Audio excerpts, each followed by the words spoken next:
1 Samuel chapter 1. There was a certain man from Ramathaim, a Zuphite from the hill country of Ephraim, whose name was Elkanah, son of Jeroham, the son of Elihu, the son of Tohu, the son of Zuph, an Ephraimite.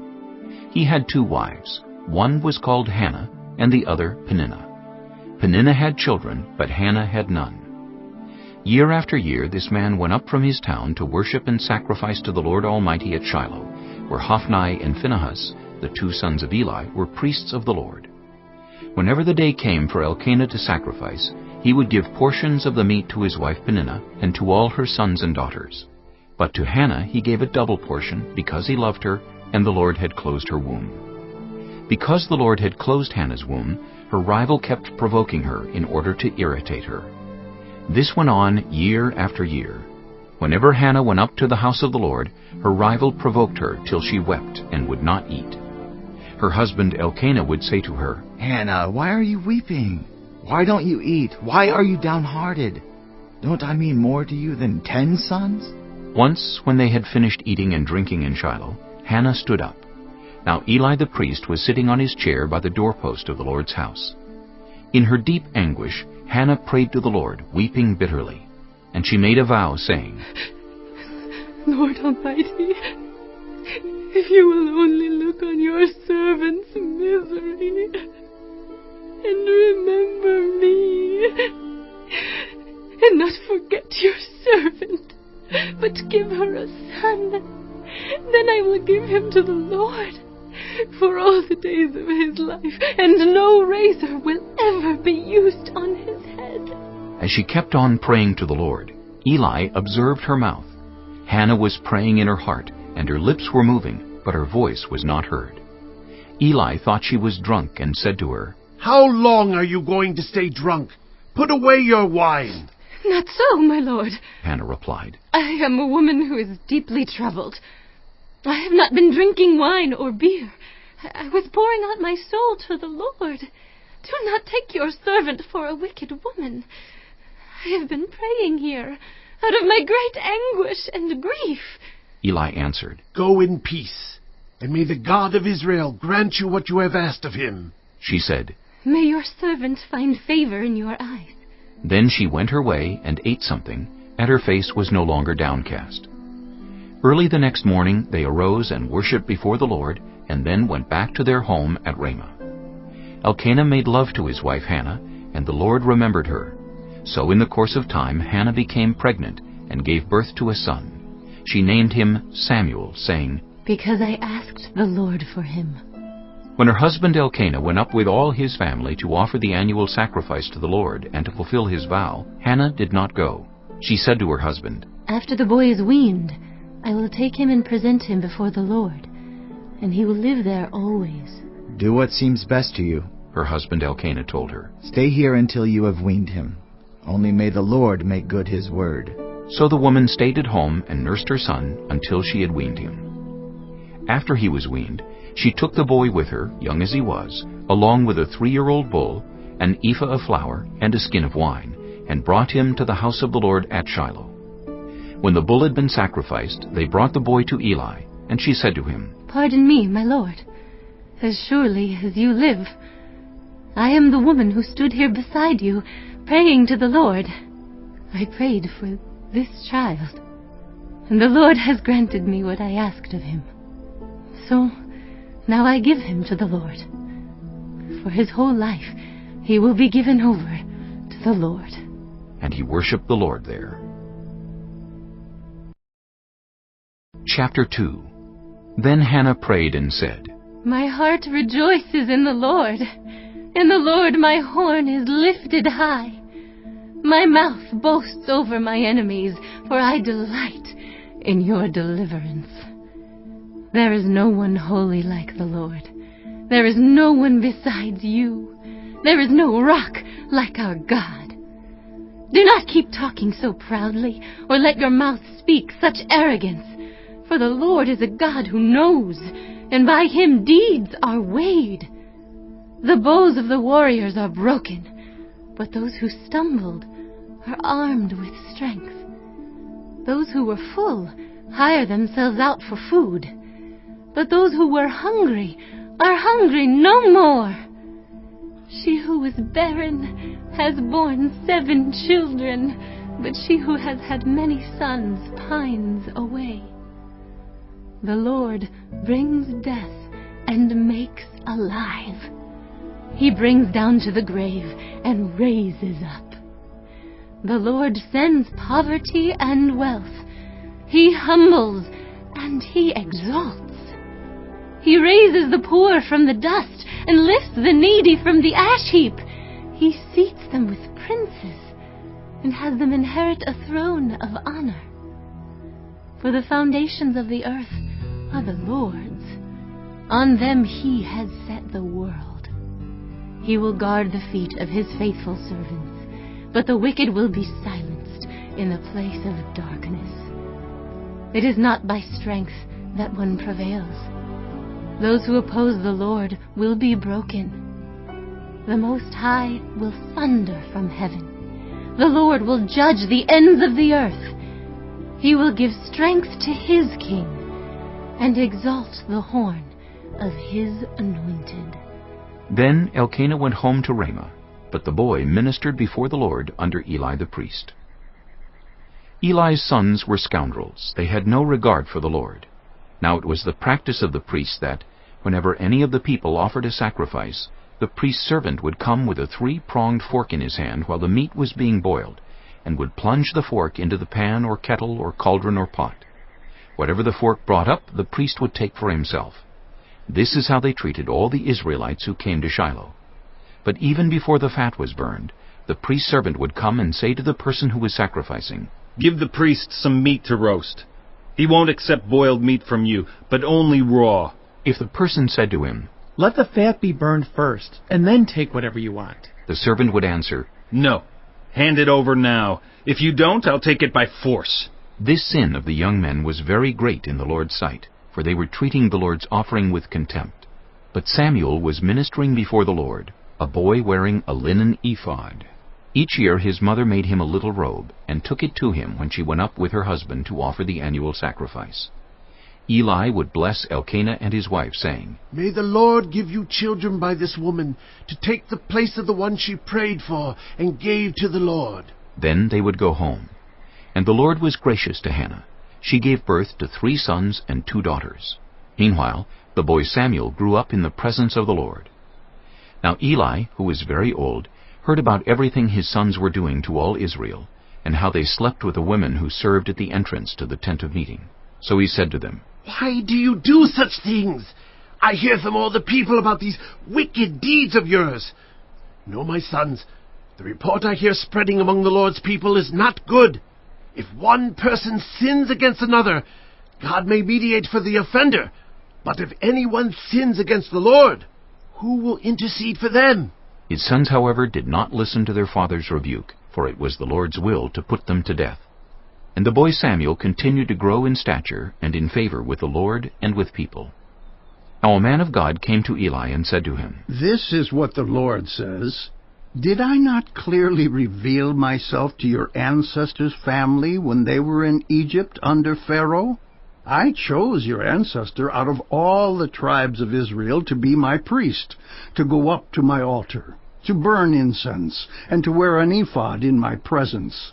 I also gave your ancestors' family all the food offerings presented by the Israelites. Why do you scorn my sacrifice and offering that I prescribed for my dwelling? Why do you honor your sons more than me by fattening yourselves on the choice parts of every offering made by my people Israel? Therefore the Lord, the God of Israel, declares, I promised that members of your family would minister before me forever. But now the Lord declares, far be it from me. Those who honor me, I will honor. But those who despise me will be disdained. The time is coming when I will cut short your strength and the strength of your priestly house, so that no one in it will reach old age, and you will see distress in my dwelling. Although good will be done to Israel, no one in your family line will ever reach old age. Every one of you that I do not cut off from serving at my altar, I will spare only to destroy your sight and sap your strength, and all your descendants will die in the prime of life. And what happens to your 2 sons, Hophni and Phinehas, will be a sign to you. They will both die on the same day. I will raise up for myself a faithful priest who will do according to what is in my heart and mind. I will firmly establish his priestly house, and they will minister before my anointed one always. Then everyone left in your family line will come and bow down before him for a piece of silver and a loaf of bread, and plead, appoint me to some priestly office so I can have food to eat. Chapter 3. The boy Samuel ministered before the Lord under Eli. In those days the word of the Lord was rare. There were not many visions. One night Eli, whose eyes were becoming so weak that he could barely see, was lying down in his usual place. The lamp of God had not yet gone out, and Samuel was lying down in the house of the Lord, where the ark of God was. Then the Lord called Samuel. Samuel answered, Here I am. And he ran to Eli and said, Here I am. You called me? But Eli said, I did not call. Go back and lie down. So he went and lay down. Again the Lord called, Samuel. And Samuel got up and went to Eli and said, Here I am. You called me? My son, Eli said, I did not call. Go back and lie down. Now Samuel did not yet know the Lord. The word of the Lord had not yet been revealed to him. A third time the Lord called, Samuel. And Samuel got up and went to Eli and said, Here I am. You called me? Then Eli realized that the Lord was calling the boy. So Eli told Samuel, Go and lie down. And if he calls you, say, Speak, Lord, for your servant is listening. So Samuel went and lay down in his place. The Lord came and stood there, calling as at the other times, Samuel. Samuel. Then Samuel said, Speak, for your servant is listening. And the Lord said to Samuel, See, I am about to do something in Israel that will make the ears of everyone who hears about it tingle. At that time, I will carry out against Eli everything I spoke against his family, from beginning to end. For I told him that I would judge his family forever, because of the sin he knew about. His sons blasphemed God, and he failed to restrain them. Therefore, I swore to the house of Eli, the guilt of Eli's house will never be atoned for by sacrifice or offering. Samuel lay down until morning, and then opened the doors of the house of the Lord. He was afraid to tell Eli the vision, but Eli called him and said, Samuel, my son. Samuel answered, Here I am. What was it he said to you? Eli asked. Do not hide it from me. May God deal with you, be it ever so severely, if you hide from me anything he told you. So Samuel told him everything, hiding nothing from him. Then Eli said, He is the Lord. Let him do what is good in his eyes. The Lord was with Samuel as he grew up, and he let none of Samuel's words fall to the ground. And all Israel from Dan to Beersheba recognized that Samuel was attested as a prophet of the Lord. The Lord continued to appear at Shiloh, and there he revealed himself to Samuel through his word. Chapter 4. And Samuel's word came to all Israel. Now the Israelites went out to fight against the Philistines. The Israelites camped at Ebenezer, and the Philistines at Aphek. The Philistines deployed their forces to meet Israel, and as the battle spread, Israel was defeated by the Philistines, who killed about 4,000 of them on the battlefield. When the soldiers returned to camp, the elders of Israel asked, Why did the Lord bring defeat on us today before the Philistines? Let us bring the ark of the Lord's covenant from Shiloh, so that he may go with us and save us from the hand of our enemies.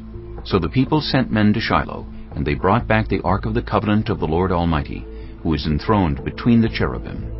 And Eli's 2 sons, Hophni and Phinehas, were there with the ark of the covenant of God. When the ark of the Lord's covenant came into the camp, all Israel raised such a great shout that the ground shook. Hearing the uproar, the Philistines asked, "What's all this shouting in the Hebrew camp?" When they learned that the ark of the Lord had come into the camp, the Philistines were afraid. "A god has come into the camp," they said. "Oh no, nothing like this has happened before. We're doomed. Who will deliver us from the hand of these mighty gods? They are the gods who struck the Egyptians with all kinds of plagues in the wilderness. Be strong, Philistines. Be men, or you will be subject to the Hebrews as they have been to you. Be men, and fight!" So the Philistines fought, and the Israelites were defeated, and every man fled to his tent. The slaughter was very great. Israel lost 30,000 foot soldiers. The ark of God was captured, and Eli's 2 sons, Hophni and Phinehas, died. That same day, a Benjamite ran from the battle line and went to Shiloh with his clothes torn and dust on his head. When he arrived, there was Eli sitting on his chair by the side of the road, watching, because his heart feared for the ark of God.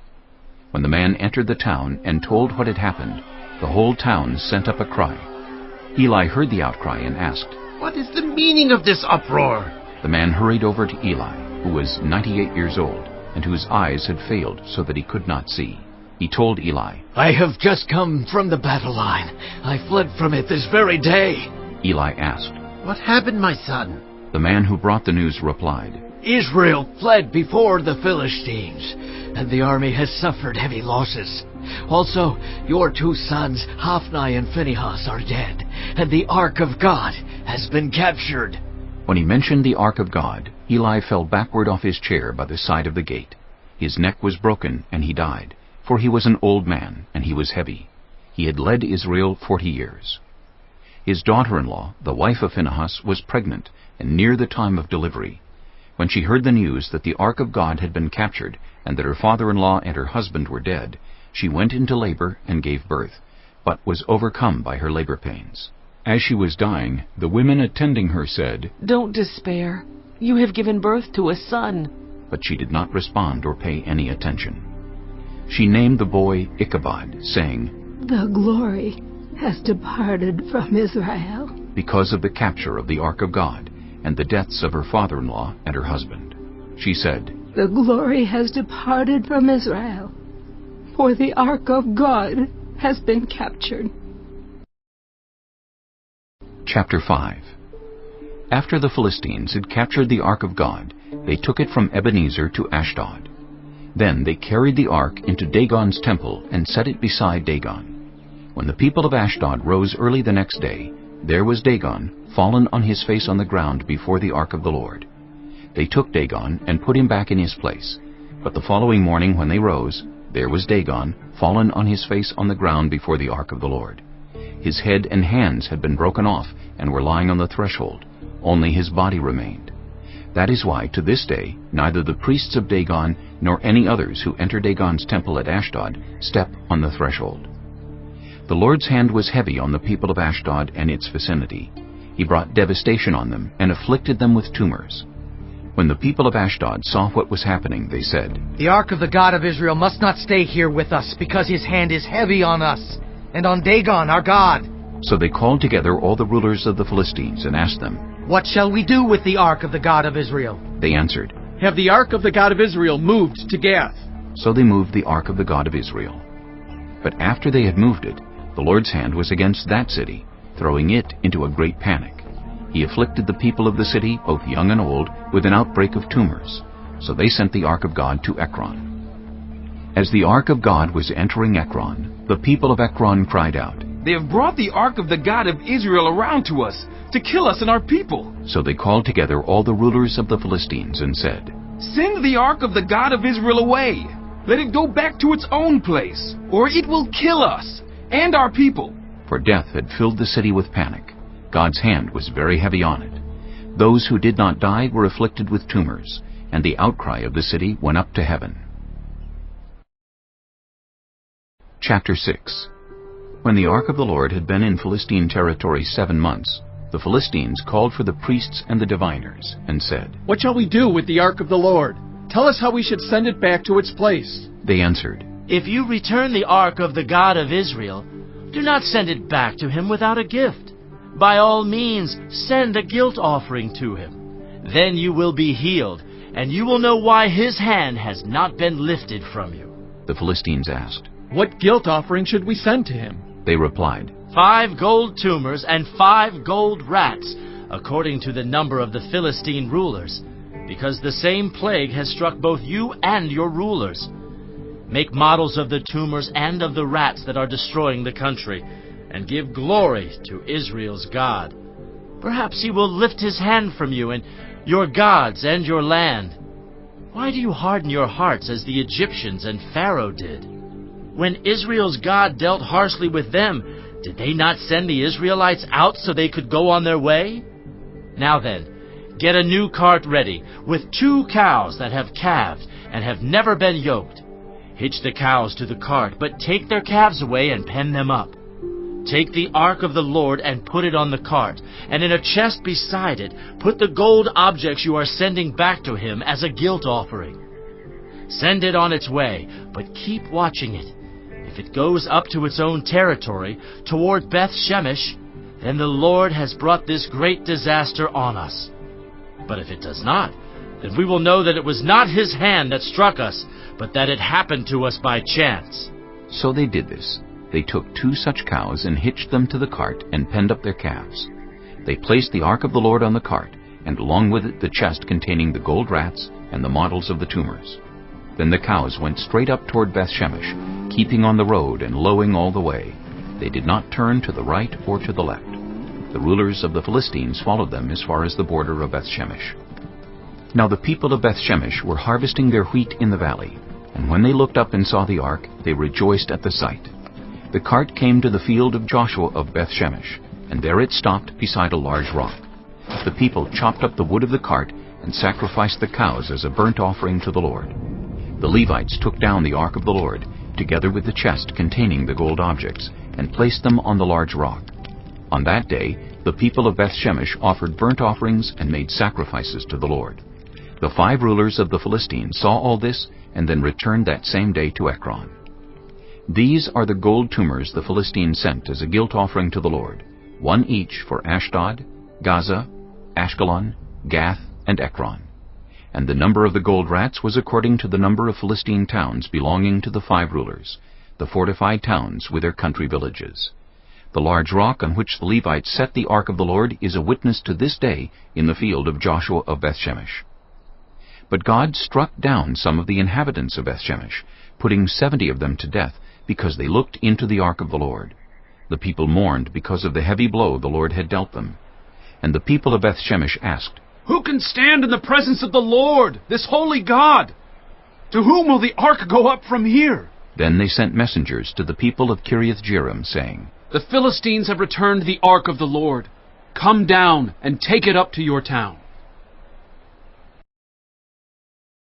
Chapter 7. So the men of Kiriath-Jearim came and took up the ark of the Lord. They brought it to Abinadab's house on the hill, and consecrated Eleazar his son to guard the ark of the Lord. The ark remained at Kiriath-Jearim a long time, 20 years in all. Then all the people of Israel turned back to the Lord. So Samuel said to all the Israelites, "If you are returning to the Lord with all your hearts, then rid yourselves of the foreign gods and the Ashtoreths, and commit yourselves to the Lord, and serve him only, and he will deliver you out of the hand of the Philistines." So the Israelites put away their Baals and Ashtoreths, and served the Lord only. Then Samuel said, "Assemble all Israel at Mizpah, and I will intercede with the Lord for you." When they had assembled at Mizpah, they drew water and poured it out before the Lord. On that day they fasted, and there they confessed, "We have sinned against the Lord." Now Samuel was serving as leader of Israel at Mizpah. When the Philistines heard that Israel had assembled at Mizpah, the rulers of the Philistines came up to attack them. When the Israelites heard of it, they were afraid because of the Philistines. They said to Samuel, "Do not stop crying out to the Lord our God for us, that he may rescue us from the hand of the Philistines." Then Samuel took a suckling lamb and sacrificed it as a whole burnt offering to the Lord. He cried out to the Lord on Israel's behalf, and the Lord answered him. While Samuel was sacrificing the burnt offering, the Philistines drew near to engage Israel in battle. But that day the Lord thundered with loud thunder against the Philistines, and threw them into such a panic that they were routed before the Israelites. The men of Israel rushed out of Mizpah and pursued the Philistines, slaughtering them along the way to a point below Beth-kar. Then Samuel took a stone and set it up between Mizpah and Shen. He named it Ebenezer, saying, "Thus far the Lord has helped us." So the Philistines were subdued, and they stopped invading Israel's territory. Throughout Samuel's lifetime, the hand of the Lord was against the Philistines. The towns from Ekron to Gath that the Philistines had captured from Israel were restored to Israel, and Israel delivered the neighboring territory from the hands of the Philistines. And there was peace between Israel and the Amorites. Samuel continued as Israel's leader all the days of his life. From year to year he went on a circuit from Bethel to Gilgal to Mizpah, judging Israel in all those places. But he always went back to Ramah, where his home was, and there he also held court for Israel, and he built an altar there to the Lord. Chapter 8. When Samuel grew old, he appointed his sons as Israel's leaders. The name of his firstborn was Joel, and the name of his second was Abijah, and they served at Beersheba. But his sons did not follow his ways. They turned aside after dishonest gain, and accepted bribes and perverted justice. So all the elders of Israel gathered together and came to Samuel at Ramah. They said to him, "You are old, and your sons do not follow your ways. Now appoint a king to lead us, such as all the other nations have." But when they said, "Give us a king to lead us," this displeased Samuel.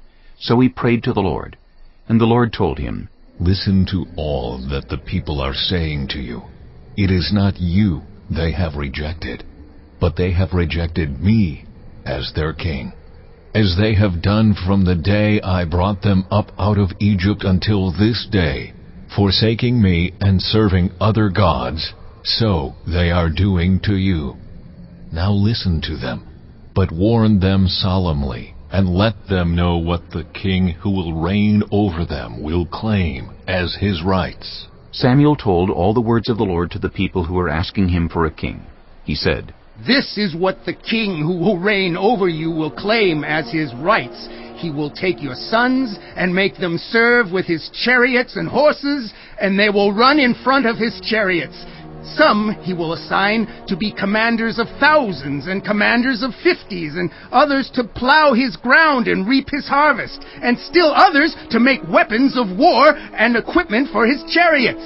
He will take your daughters to be perfumers and cooks and bakers. He will take the best of your fields and vineyards and olive groves and give them to his attendants. He will take 1/10 of your grain and of your vintage and give it to his officials and attendants.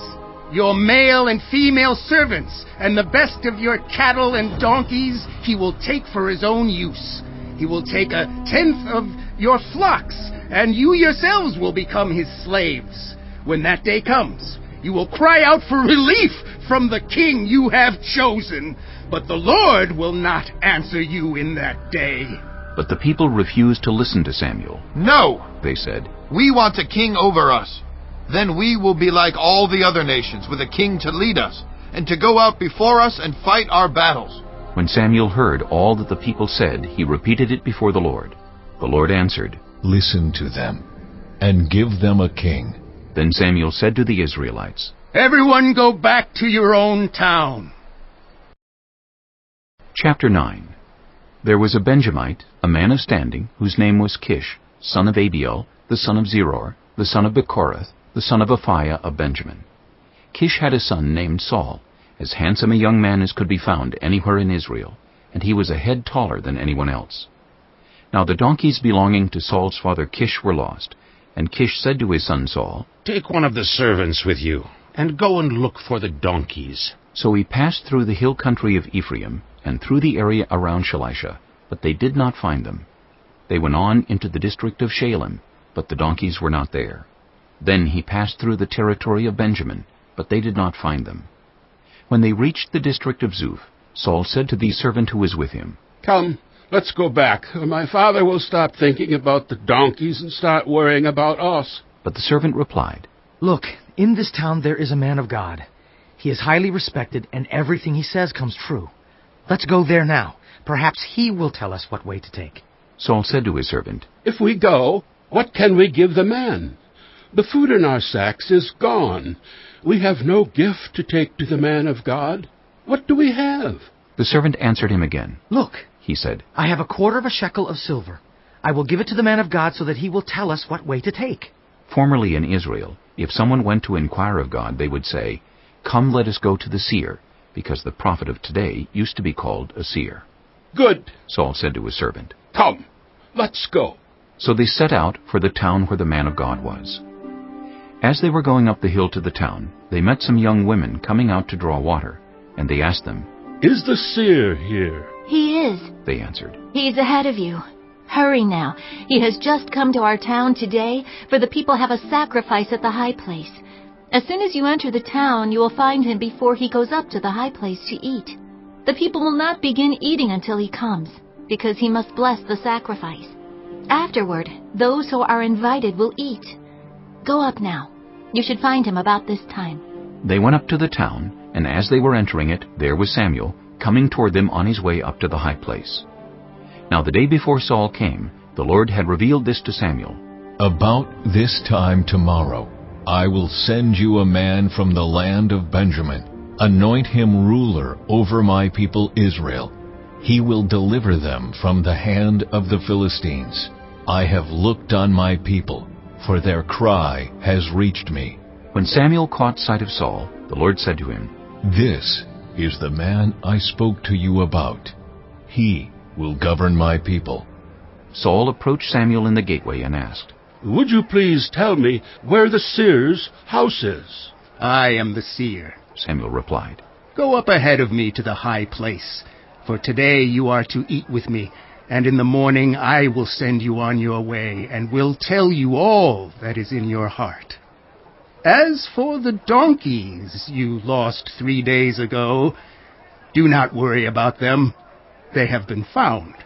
And to whom is all the desire of Israel turned, if not to you and your whole family line?" Saul answered, "But am I not a Benjamite from the smallest tribe of Israel? And is not my clan the least of all the clans of the tribe of Benjamin? Why do you say such a thing to me?" Then Samuel brought Saul and his servant into the hall, and seated them at the head of those who were invited, about 30 in number. Samuel said to the cook, "Bring the piece of meat I gave you, the one I told you to lay aside." So the cook took up the thigh with what was on it and set it in front of Saul. Samuel said, "Here is what has been kept for you. Eat, because it was set aside for you for this occasion, from the time I said, 'I have invited guests.'" And Saul dined with Samuel that day. After they came down from the high place to the town, Samuel talked with Saul on the roof of his house. They rose about daybreak, and Samuel called to Saul on the roof, "Get ready, and I will send you on your way." When Saul got ready, he and Samuel went outside together. As they were going down to the edge of the town, Samuel said to Saul, "Tell the servant to go on ahead of us." And the servant did so. "But you stay here for a while, so that I may give you a message from God." Chapter 10. Then Samuel took a flask of olive oil and poured it on Saul's head and kissed him, saying, "Has not the Lord anointed you ruler over his inheritance? When you leave me today, you will meet 2 men near Rachel's tomb, at Zelzah on the border of Benjamin. They will say to you, 'The donkeys you set out to look for have been found.' And now your father has stopped thinking about them and is worried about you. He is asking, 'What shall I do about my son?' Then you will go on from there until you reach the great tree of Tabor. 3 men going up to worship God at Bethel will meet you there. One will be carrying 3 young goats, another 3 loaves of bread, and another a skin of wine. They will greet you and offer you 2 loaves of bread, which you will accept from them. After that you will go to Gibeah of God, where there is a Philistine outpost. As you approach the town, you will meet a procession of prophets coming down from the high place with lyres, timbrels, pipes, and harps being played before them, and they will be prophesying. The Spirit of the Lord will come powerfully upon you, and you will prophesy with them, and you will be changed into a different person. Once these signs are fulfilled, do whatever your hand finds to do, for God is with you." Go down ahead of me to Gilgal. I will surely come down to you to sacrifice burnt offerings and fellowship offerings, but you must wait 7 days until I come to you and tell you what you are to do." As Saul turned to leave Samuel, God changed Saul's heart, and all these signs were fulfilled that day. When he and his servant arrived at Gibeah, a procession of prophets met him. The Spirit of God came powerfully upon him, and he joined in their prophesying. When all those who had formerly known him saw him prophesying with the prophets, they asked each other, "What is this that has happened to the son of Kish? Is Saul also among the prophets?" A man who lived there answered, "And who is their father?" So it became a saying, "Is Saul also among the prophets?" After Saul stopped prophesying, he went to the high place. Now Saul's uncle asked him and his servant, "Where have you been?" "Looking for the donkeys," he said. "But when we saw they were not to be found, we went to Samuel." Saul's uncle said, "Tell me what Samuel said to you." Saul replied, "He assured us that the donkeys had been found." But he did not tell his uncle what Samuel had said about the kingship. Samuel summoned the people of Israel to the Lord at Mizpah, and said to them, "This is what the Lord, the God of Israel, says. I brought Israel up out of Egypt, and I delivered you from the power of Egypt and all the kingdoms that oppressed you.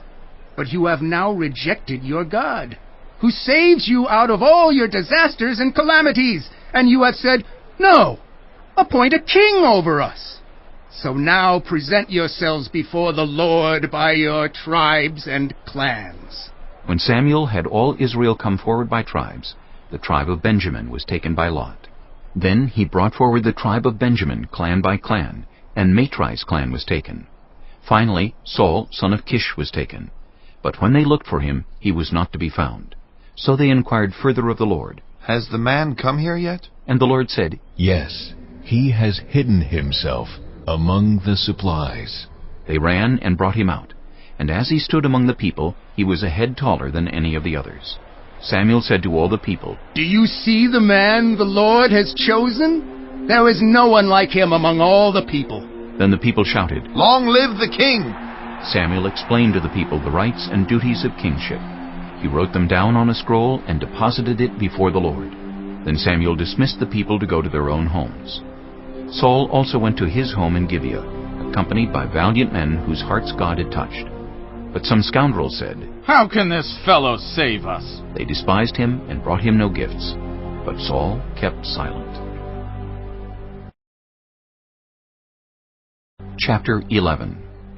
Nahash the Ammonite went up and besieged Jabesh-Gilead. And all the men of Jabesh said to him, "Make a treaty with us, and we will be subject to you." But Nahash the Ammonite replied, "I will make a treaty with you, only on the condition that I gouge out the right eye of every one of you, and so bring disgrace on all Israel." The elders of Jabesh said to him, "Give us 7 days, so we can send messengers throughout Israel. If no one comes to rescue us, we will surrender to you." When the messengers came to Gibeah of Saul and reported these terms to the people, they all wept aloud. Just then Saul was returning from the fields behind his oxen, and he asked, "What is wrong with everyone? Why are they weeping?" Then they repeated to him what the men of Jabesh had said. When Saul heard their words, the Spirit of God came powerfully upon him, and he burned with anger. He took a pair of oxen, cut them into pieces, and sent the pieces by messengers throughout Israel, proclaiming, "This is what will be done to the oxen of anyone who does not follow Saul and Samuel." Then the terror of the Lord fell on the people, and they came out together as one. When Saul mustered them at Bezek, the men of Israel numbered 300,000, and those of Judah 30,000. They told the messengers who had come, "Say to the men of Jabesh-Gilead, by the time the sun is hot tomorrow, you will be rescued." When the messengers went and reported this to the men of Jabesh, they were elated. They said to the Ammonites, "Tomorrow we will surrender to you, and you can do to us whatever you like." The next day, Saul separated his men into 3 divisions. During the last watch of the night, they broke into the camp of the Ammonites and slaughtered them until the heat of the day. Those who survived were scattered, so that no 2 of them were left together. The people then said to Samuel, "Who was it that asked, 'Shall Saul reign over us? Turn these men over to us, so that we may put them to death.'" But Saul said, "No one will be put to death today, For this day the Lord has rescued Israel. Then Samuel said to the people, Come, let us go to Gilgal, and there renew the kingship. So all the people went to Gilgal, and made Saul king in the presence of the Lord. There they sacrificed fellowship offerings before the Lord, and Saul and all the Israelites held a great celebration. Chapter 12. Samuel said to all Israel, I have listened to everything you said to me and have set a king over you. Now you have a king as your leader. As for me, I am old and gray, and my sons are here with you. I have been your leader from my youth until this day. Here I stand. Testify against me in the presence of the Lord and his anointed. Whose ox have I taken? Whose donkey have I taken? Whom have I cheated? Whom have I oppressed?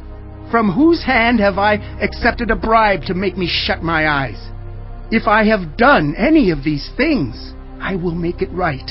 You have not cheated or oppressed us, they replied. You have not taken anything from anyone's hand. Samuel said to them, The Lord is witness against you, and also his anointed is witness this day, that you have not found anything in my hand. He is witness, they said. Then Samuel said to the people, It is the Lord who appointed Moses and Aaron and brought your ancestors up out of Egypt. Now then, stand here, because I am going to confront you with evidence before the Lord as to all the righteous acts performed by the Lord for you and your ancestors. After Jacob entered Egypt, they cried to the Lord for help, and the Lord sent Moses and Aaron, who brought your ancestors out of Egypt and settled them in this place. But they forgot the Lord their God. So he sold them into the hand of Sisera, the commander of the army of Hazor, and into the hands of the Philistines and the king of Moab, who fought against them. They cried out to the Lord and said, We have sinned. We have forsaken the Lord and served the Baals and the Ashtoreths. But now deliver us from the hands of our enemies, and we will serve you. Then the Lord sent Jerubbaal, Barak, Jephthah, and Samuel, and he delivered you from the hands of your enemies all around you, so that you lived in safety. But when you saw that Nahash, king of the Ammonites, was moving against you, you said to me, No, we want a king to rule over us, even though the Lord your God was your king. Now here is the king you have chosen, the one you asked for. See, the Lord has set a king over you. If you fear the Lord and serve and obey him and do not rebel against his commands, and if both you and the king who reigns over you follow the Lord your God, good.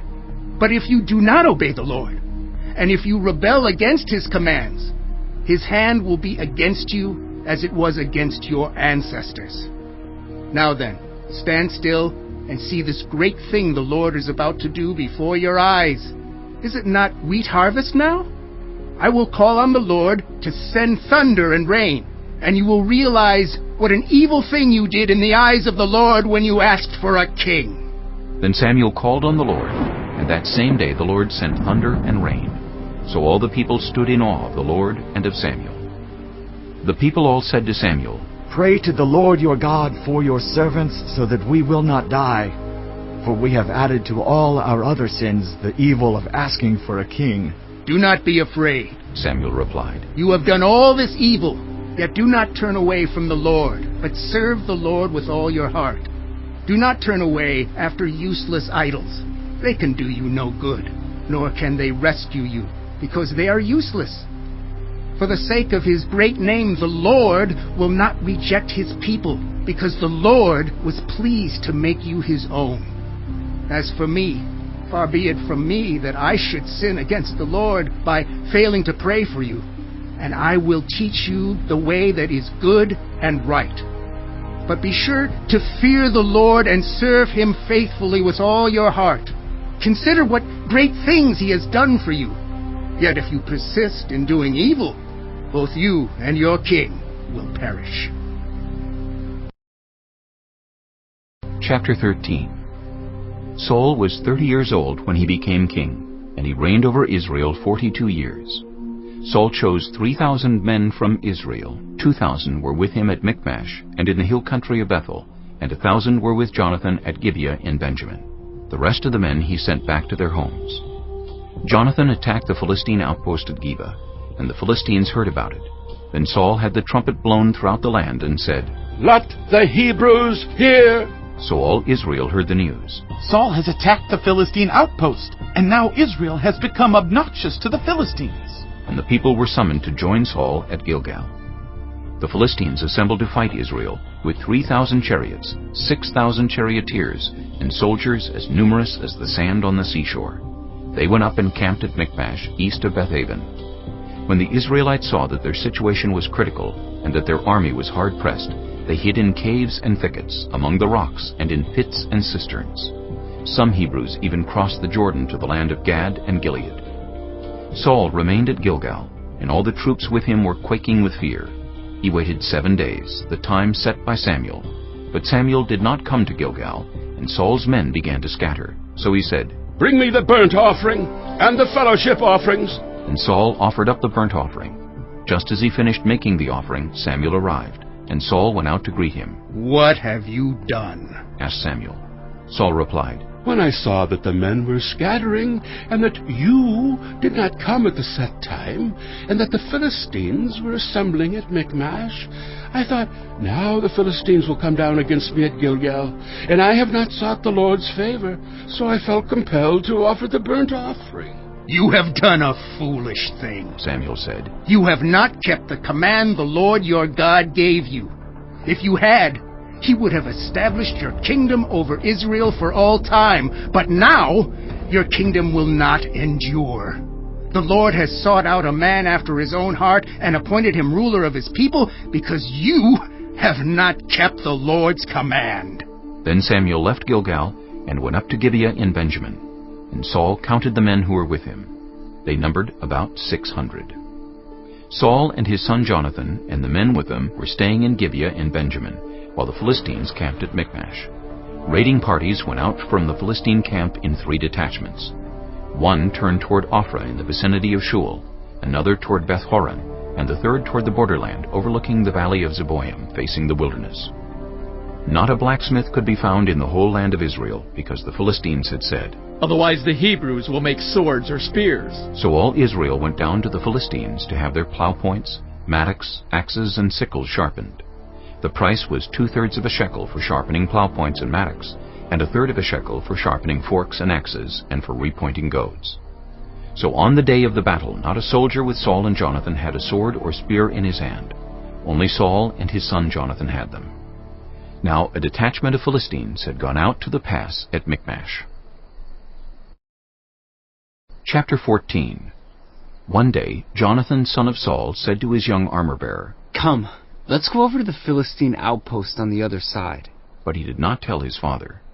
Saul was staying on the outskirts of Gibeah under a pomegranate tree in Migron. With him were about 600 men, among whom was Ahijah, who was wearing an ephod. He was a son of Ichabod's brother Ahitub, son of Phinehas, the son of Eli, the Lord's priest in Shiloh. No one was aware that Jonathan had left. On each side of the pass that Jonathan intended to cross to reach the Philistine outpost was a cliff. One was called Bozez, and the other Sina. One cliff stood to the north toward Michmash, the other to the south toward Geba.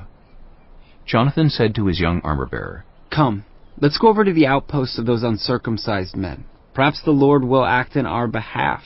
Nothing can hinder the Lord from saving, whether by many or by few." "Do all that you have in mind," his armor-bearer said. "Go ahead. I am with you heart and soul." Jonathan said, "Come on then. We will cross over toward them and let them see us. If they say to us, 'Wait there until we come to you,' we will stay where we are and not go up to them. But if they say, 'Come up to us,' we will climb up, because that will be our sign that the Lord has given them into our hands."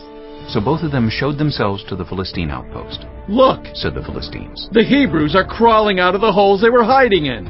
The men of the outpost shouted to Jonathan and his armor-bearer, "Come up to us, and we'll teach you a lesson." So Jonathan said to his armor-bearer, "Climb up after me. The Lord has given them into the hand of Israel." Jonathan climbed up, using his hands and feet, with his armor-bearer right behind him.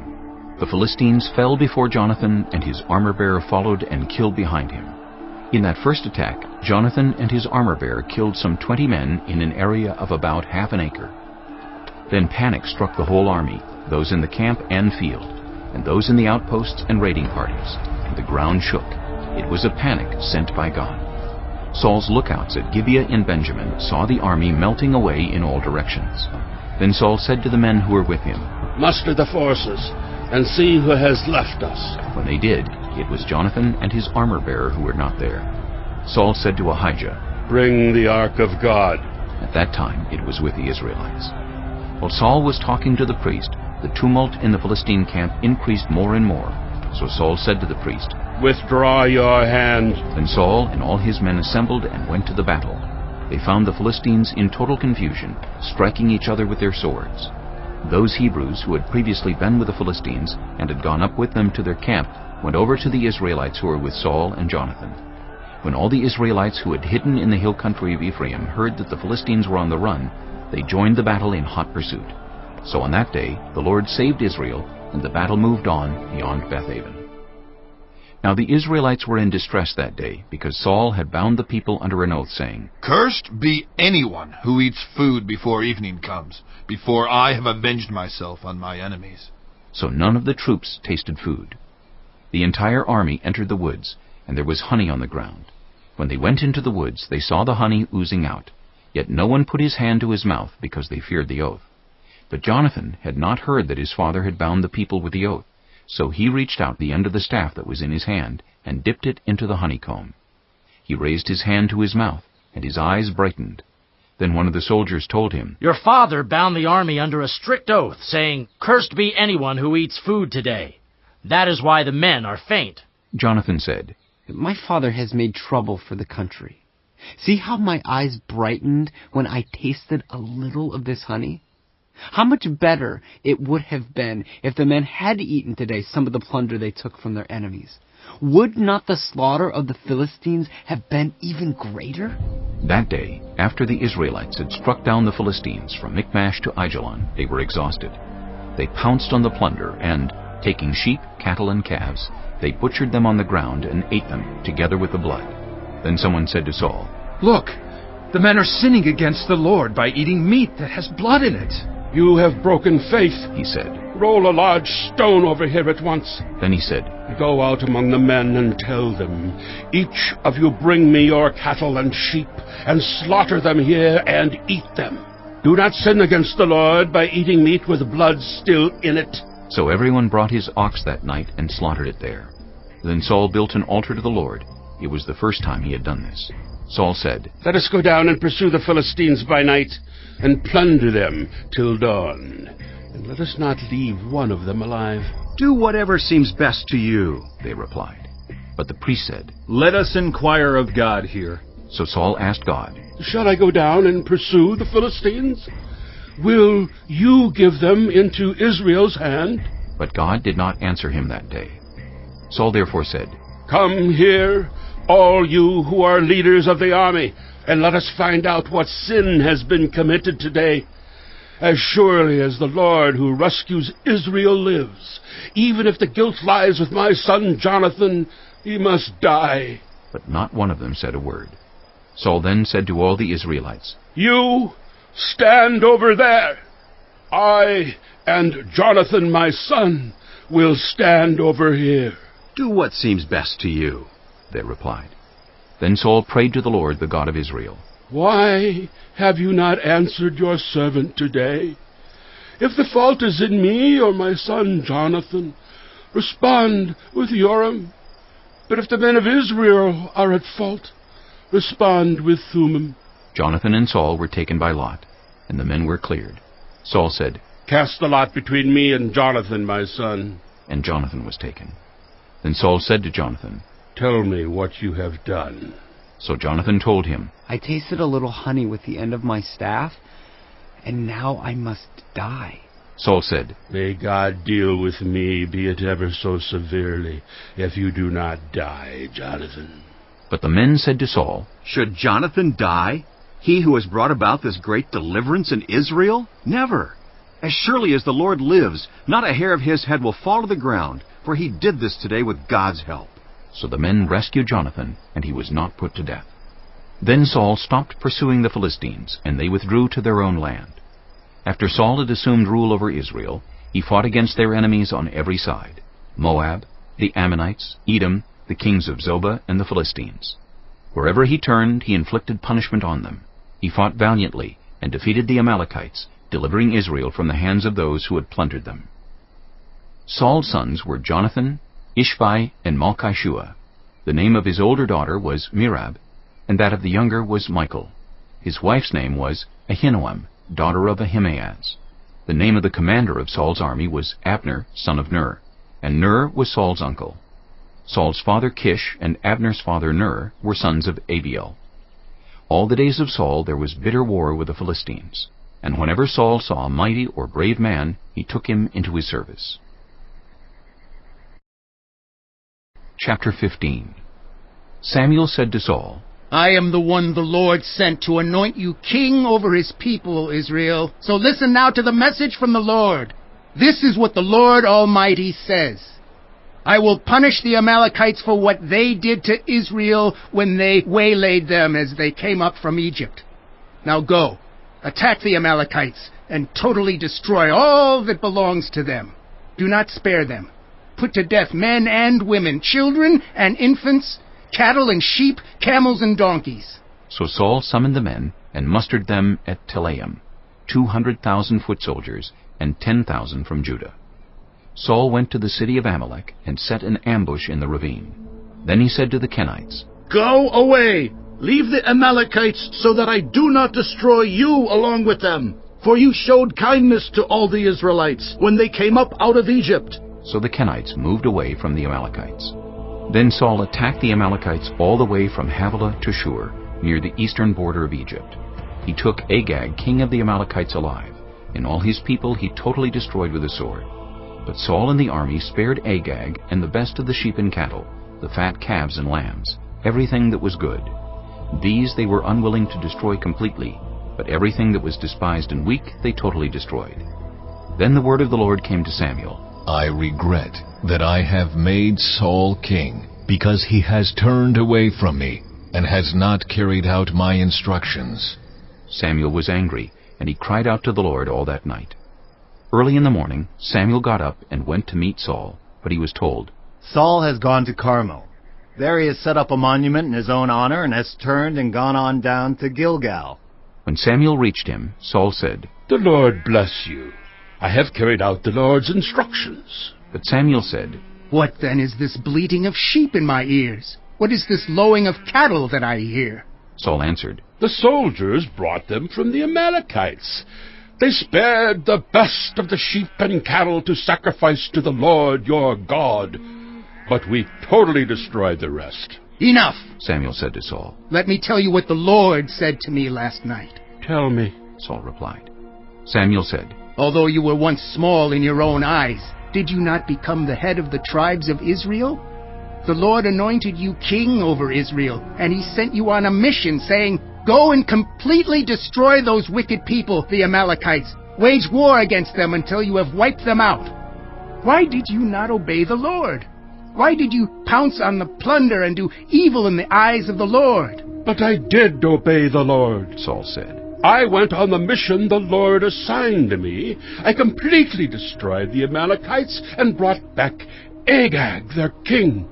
The soldiers took sheep and cattle from the plunder, the best of what was devoted to God, in order to sacrifice them to the Lord your God at Gilgal. But Samuel replied, Does the Lord delight in burnt offerings and sacrifices as much as in obeying the Lord? To obey is better than sacrifice, and to heed is better than the fat of rams. For rebellion is like the sin of divination, and arrogance like the evil of idolatry.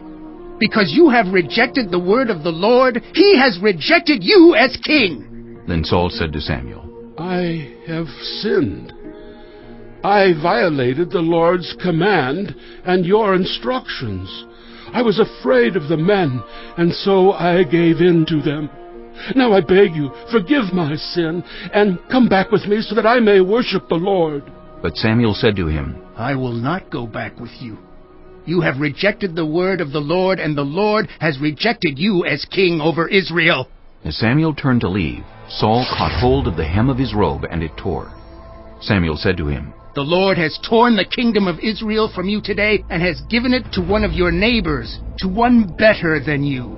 He who is the glory of Israel does not lie or change his mind, for he is not a human being that he should change his mind. Saul replied, I have sinned, but please honor me before the elders of my people and before Israel. Come back with me, so that I may worship the Lord your God. So Samuel went back with Saul, and Saul worshipped the Lord. Then Samuel said, Bring me Agag, king of the Amalekites. Agag came to him in chains, and he thought, Surely the bitterness of death is past. But Samuel said, As your sword has made women childless, so will your mother be childless among women. And Samuel put Agag to death before the Lord at Gilgal. Then Samuel left for Ramah, but Saul went up to his home in Gibeah of Saul. Until the day Samuel died, he did not go to see Saul again, though Samuel mourned for him. And the Lord regretted that he had made Saul king over Israel. Chapter 16. The Lord said to Samuel, How long will you mourn for Saul, since I have rejected him as king over Israel? Fill your horn with oil, and be on your way. I am sending you to Jesse of Bethlehem. I have chosen one of his sons to be king. But Samuel said, How can I go? If Saul hears about it, he will kill me. The Lord said, Take a heifer with you, and say, I have come to sacrifice to the Lord. Invite Jesse to the sacrifice, and I will show you what to do. You are to anoint for me the one I indicate. Samuel did what the Lord said. When he arrived at Bethlehem, the elders of the town trembled when they met him. They asked, Do you come in peace? Samuel replied, Yes, in peace. I have come to sacrifice to the Lord. Consecrate yourselves and come to the sacrifice with me. Then he consecrated Jesse and his sons, and invited them to the sacrifice. When they arrived, Samuel saw Eliab and thought, Surely the Lord's anointed stands here before the Lord. But the Lord said to Samuel, Do not consider his appearance or his height, for I have rejected him. The Lord does not look at the things people look at. People look at the outward appearance, but the Lord looks at the heart. Then Jesse called Abinadab, and had him pass in front of Samuel. But Samuel said, The Lord has not chosen this one either. Jesse then had Shammah pass by. But Samuel said, Nor has the Lord chosen this one. Jesse had 7 of his sons pass before Samuel.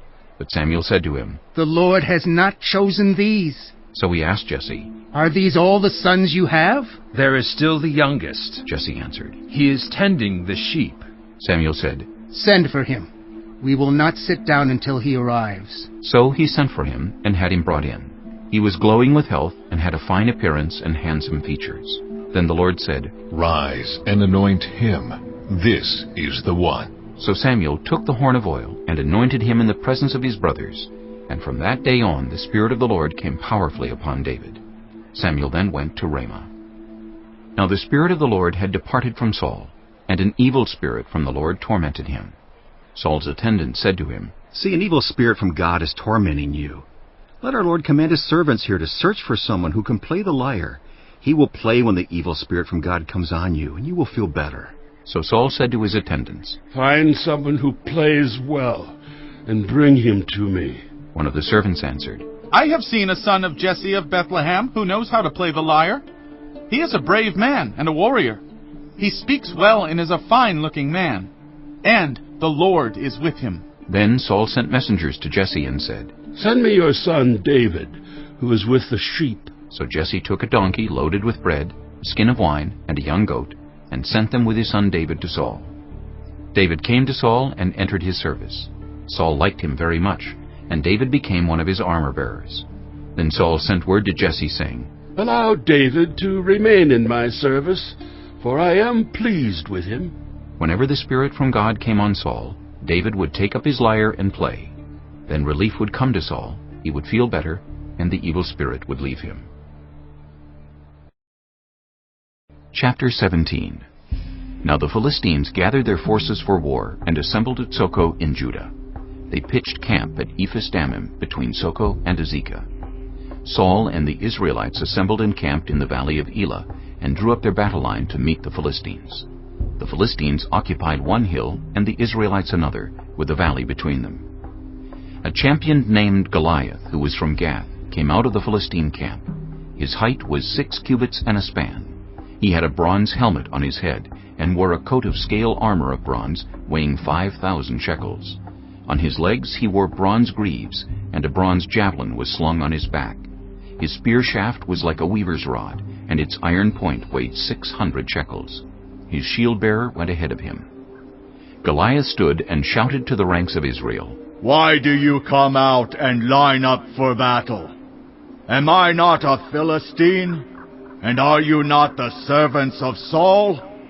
Choose a man and have him come down to me. If he is able to fight and kill me, we will become your subjects. But if I overcome him and kill him, you will become our subjects and serve us." Then the Philistine said, "This day I defy the armies of Israel. Give me a man and let us fight each other." On hearing the Philistines' words, Saul and all the Israelites were dismayed and terrified. Now David was the son of an Ephrathite named Jesse, who was from Bethlehem in Judah. Jesse had 8 sons, and in Saul's time he was very old. Jesse's 3 oldest sons had followed Saul to the war. The firstborn was Eliab, the second Abinadab, and the third Shammah. David was the youngest. The 3 oldest followed Saul, but David went back and forth from Saul to tend his father's sheep at Bethlehem. For 40 days the Philistine came forward every morning and evening and took his stand. Now Jesse said to his son David, "Take this ephah of roasted grain and these 10 loaves of bread for your brothers, and hurry to their camp. Take along these 10 cheeses to the commander of their unit. See how your brothers are, and bring back some assurance from them. They are with Saul and all the men of Israel in the valley of Elah, fighting against the Philistines." Early in the morning David left the flock in the care of a shepherd, loaded up and set out, as Jesse had directed. He reached the camp as the army was going out to its battle positions, shouting the war cry. Israel and the Philistines were drawing up their lines, facing each other. David left his things with the keeper of supplies, ran to the battle lines, and asked his brothers how they were. As he was talking with them, Goliath, the Philistine champion from Gath, stepped out from his lines and shouted his usual defiance, and David heard it. Whenever the Israelites saw the man, they all fled from him in great fear. Now the Israelites had been saying, "Do you see how this man keeps coming out? He comes out to defy Israel. The king will give great wealth to the man who kills him. He will also give him his daughter in marriage and will exempt his family from taxes in Israel." David asked the men standing near him, "What will be done for the man who kills this Philistine and removes this disgrace from Israel? Who is this uncircumcised Philistine that he should defy the armies of the living God?" They repeated to him what they had been saying and told him, "This is what will be done for the man who kills him." When Eliab, David's oldest brother, heard him speaking with the men, he burned with anger at him and asked, "Why have you come down here? And with whom did you leave those few sheep in the wilderness? I know how conceited you are, and how wicked your heart is. You came down only to watch the battle." "Now what have I done?" said David. "Can't I even speak?" He then turned away to someone else and brought up the same matter, and the men answered him as before. What David said was overheard and reported to Saul, and Saul sent for him. David said to Saul, "Let no one lose heart on account of this Philistine. Your servant will go and fight him." Saul replied, "You are not able to go out against this Philistine and fight him. You are only a young man, and he has been a warrior from his youth." But David said to Saul, "Your servant has been keeping his father's sheep. When a lion or a bear came and carried off a sheep from the flock, I went after it, struck it, and rescued the sheep from its mouth. When it turned on me, I seized it by its hair, struck it, and killed it. Your servant has killed both the lion and the bear. This uncircumcised Philistine will be like one of them, because he has defied the armies of the living God. The Lord who rescued me from the paw of the lion and the paw of the bear will rescue me from the hand of this Philistine." Saul said to David, "Go, and the Lord be with you." Then Saul dressed David in his own tunic. He put a coat of armor on him and a bronze helmet on his head. David fastened on his sword over the tunic and tried walking around because he was not used to them. I cannot go in these, he said to Saul, because I am not used to them. So he took them off. Then he took his staff in his hand, chose 5 smooth stones from the stream, put them in the pouch of his shepherd's bag, and, with his sling in his hand, approached the Philistine. Meanwhile, the Philistine, with his shield-bearer in front of him, kept coming closer to David. He looked David over and saw that he was little more than a boy, glowing with health and handsome, and he despised him. He said to David, "Am I a dog that you come at me with sticks?" And the Philistine cursed David by his gods. "Come here," he said, "and I'll give your flesh to the birds and the wild animals." David said to the Philistine, "You come against me with sword and spear and javelin, but I come against you in the name of the Lord Almighty, the God of the armies of Israel, whom you have defied. This day the Lord will deliver you into my hands, and I'll strike you down and cut off your head. This very day I will give the carcasses of the Philistine army to the birds and the wild animals, and the whole world will know that there is a God in Israel. All those gathered here will know that it is not by sword or spear that the Lord saves, for the battle is the Lord's, and he will give all of you into our hands." As the Philistine moved closer to attack him, David ran quickly toward the battle line to meet him. Reaching into his bag and taking out a stone, he slung it and struck the Philistine on the forehead. The stone sank into his forehead, and he fell face down on the ground. So David triumphed over the Philistine with a sling and a stone. Without a sword in his hand, he struck down the Philistine and killed him. David ran and stood over him. He took hold of the Philistine's sword and drew it from the sheath. After he killed him, he cut off his head with the sword. When the Philistines saw that their hero was dead, they turned and ran. Then the men of Israel and Judah surged forward with a shout and pursued the Philistines to the entrance of Gath and to the gates of Ekron. Their dead were strewn along the Shearaim road to Gath and Ekron. When the Israelites returned from chasing the Philistines, they plundered their camp. David took the Philistine's head and brought it to Jerusalem. He put the Philistine's weapons in his own tent. As Saul watched David going out to meet the Philistine, he said to Abner, commander of the army, "Abner, whose son is that young man?" Abner replied, "As surely as you live, your majesty, I don't know." The king said, "Find out whose son this young man is." As soon as David returned from killing the Philistine, Abner took him and brought him before Saul, with David still holding the Philistine's head. "Whose son are you, young man?" Saul asked him. David said, "I am the son of your servant Jesse of Bethlehem." Chapter 18. After David had finished talking with Saul, Jonathan became one in spirit with David, and he loved him as himself. From that day, Saul kept David with him and did not let him return home to his family. And Jonathan made a covenant with David because he loved him as himself. Jonathan took off the robe he was wearing and gave it to David, along with his tunic, and even his sword, his bow, and his belt. Whatever mission Saul sent him on, David was so successful that Saul gave him a high rank in the army. This pleased all the troops, and Saul's officers as well. When the men were returning home after David had killed the Philistine, the women came out from all the towns of Israel to meet King Saul with singing and dancing, with joyful songs and with timbrels and lyres. As they danced, they sang, "Saul has slain his thousands, and David his tens of thousands." Saul was very angry. This refrain displeased him greatly. "They have credited David with tens of thousands," he thought, "but me with only thousands. What more can he get but the kingdom?" And from that time on, Saul kept a close eye on David. The next day, an evil spirit from God came forcefully on Saul. He was prophesying in his house, while David was playing the lyre, as he usually did. Saul had a spear in his hand, and he hurled it, saying to himself, "I'll pin David to the wall." But David eluded him twice. Saul was afraid of David, because the Lord was with David, but had departed from Saul. So he sent David away from him, and gave him command over 1,000 men. And David led the troops in their campaigns. In everything he did, he had great success, because the Lord was with him. When Saul saw how successful he was afraid of him. But all Israel and Judah loved David, because he led them in their campaigns. Saul said to David, "Here is my older daughter Merab. I will give her to you in marriage. Only serve me bravely and fight the battles of the Lord." For Saul said to himself, "I will not raise a hand against him. Let the Philistines do that." But David said to Saul, "Who am I, and what is my family, or my clan in Israel, that I should become the king's son-in-law?"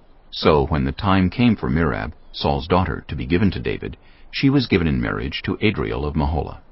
Now Saul's daughter Michal was in love with David, and when they told Saul about it, he was pleased. "I will give her to him," he thought, "so that she may be a snare to him, and so that the hand of the Philistines may be against him." So Saul said to David, "Now you have a second opportunity to become my son-in-law." Then Saul ordered his attendants, "Speak to David privately, and say, 'Look, the king likes you, and his attendants all love you.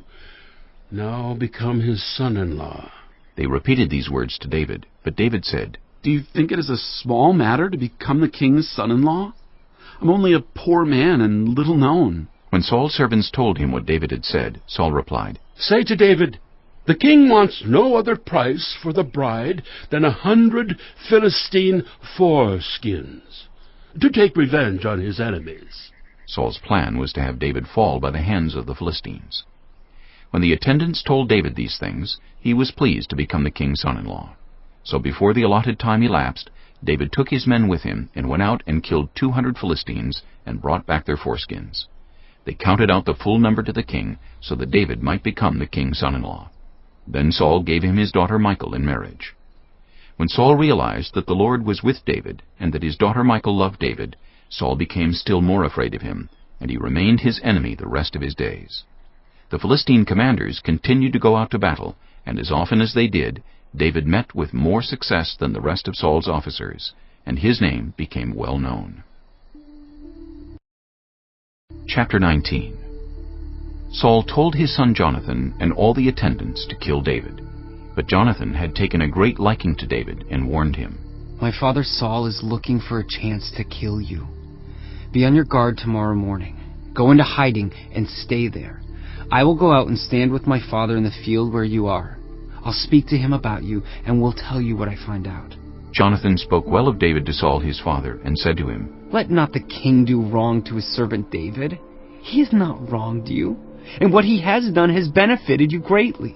He took his life in his hands when he killed the Philistine. The Lord won a great victory for all Israel, and you saw it and were glad. Why then would you do wrong to an innocent man like David by killing him for no reason?" Saul listened to Jonathan and took this oath, "As surely as the Lord lives, David will not be put to death." So Jonathan called David and told him the whole conversation. He brought him to Saul, and David was with Saul as before. Once more war broke out, and David went out and fought the Philistines. He struck them with such force that they fled before him. But an evil spirit from the Lord came on Saul as he was sitting in his house with his spear in his hand. While David was playing the lyre, Saul tried to pin him to the wall with his spear, but David eluded him as Saul drove the spear into the wall. That night David made good his escape. Saul sent men to David's house to watch it and to kill him in the morning. But Michal, David's wife, warned him, "If you don't run for your life tonight, tomorrow you'll be killed." So Michal let David down through a window, and he fled and escaped.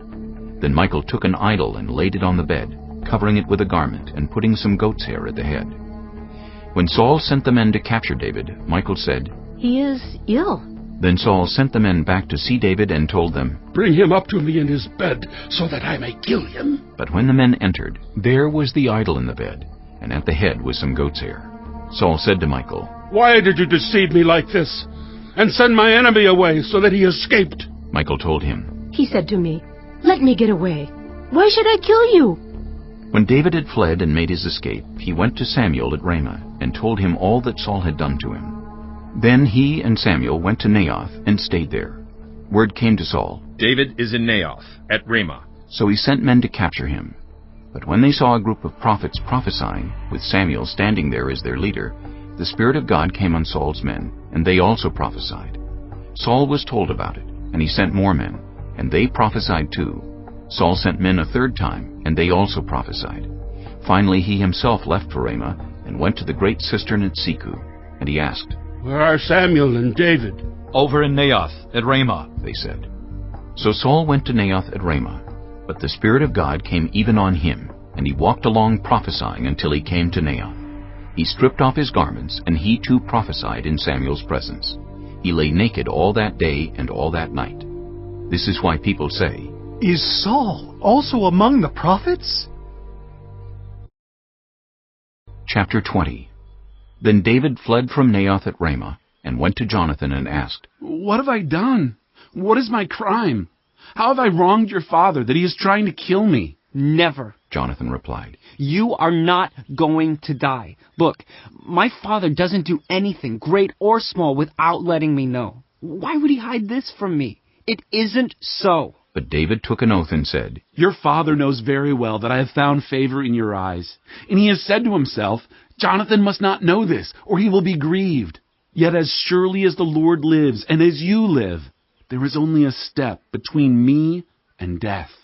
Jonathan said to David, "Whatever you want me to do, I'll do for you." So David said, "Look, tomorrow is the new moon feast, and I am supposed to dine with the king. But let me go and hide in the field until the evening of the day after tomorrow. If your father misses me at all, tell him, 'David earnestly asked my permission to hurry to Bethlehem, his hometown, because an annual sacrifice is being made there for his whole clan.' If he says, 'Very well,' then your servant is safe. But if he loses his temper, you can be sure that he is determined to harm me. As for you, show kindness to your servant, for you have brought him into a covenant with you before the Lord. If I am guilty, then kill me yourself. Why hand me over to your father?" "Never," Jonathan said. "If I had the least inkling that my father was determined to harm you, wouldn't I tell you?" David asked. "Who will tell me if your father answers you harshly?" "Come," Jonathan said. "Let's go out into the field." So they went there together. Then Jonathan said to David, "I swear by the Lord, the God of Israel, that I will surely sound out my father by this time the day after tomorrow. If he is favorably disposed toward you, will I not send you word and let you know?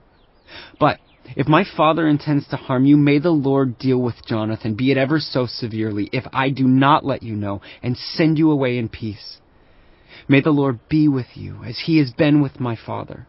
But show me unfailing kindness like the Lord's kindness, as long as I live, so that I may not be killed.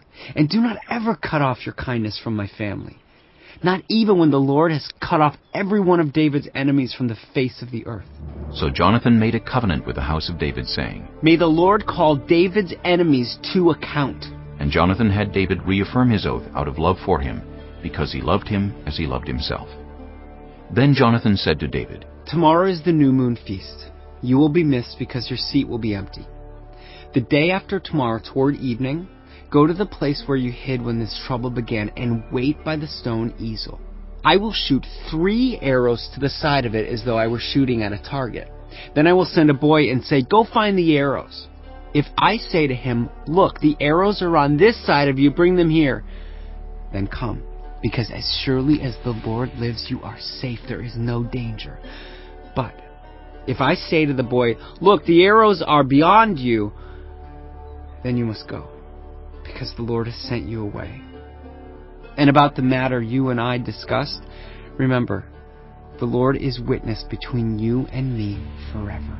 So David hid in the field, and when the new moon feast came, the king sat down to eat. He sat in his customary place by the wall opposite Jonathan, and Abner sat next to Saul, but David's place was empty. Saul said nothing that day, for he thought, "Something must have happened to David to make him ceremonially unclean. Surely he is unclean." But the next day, the 2nd day of the month, David's place was empty again. Then Saul said to his son Jonathan, "Why hasn't the son of Jesse come to the meal, either yesterday or today?" Jonathan answered, "David earnestly asked me for permission to go to Bethlehem. He said, 'Let me go, because our family is observing a sacrifice in the town, and my brothers ordered me to be there. If I found favor in your eyes, let me get away to see my brothers.' That is why he has not come to the king's table."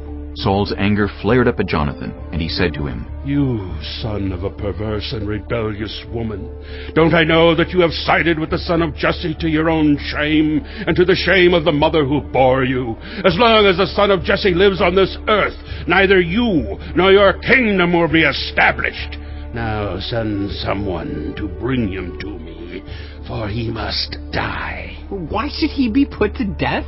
What has he done? Jonathan asked his father. But Saul hurled his spear at him to kill him. Then Jonathan knew that his father intended to kill David. Jonathan got up from the table in fierce anger. On that second day of the feast he did not eat, because he was grieved at his father's shameful treatment of David. In the morning, Jonathan went out to the field for his meeting with David. He had a small boy with him, and he said to the boy, "Run and find the arrows I shoot." As the boy ran, he shot an arrow beyond him.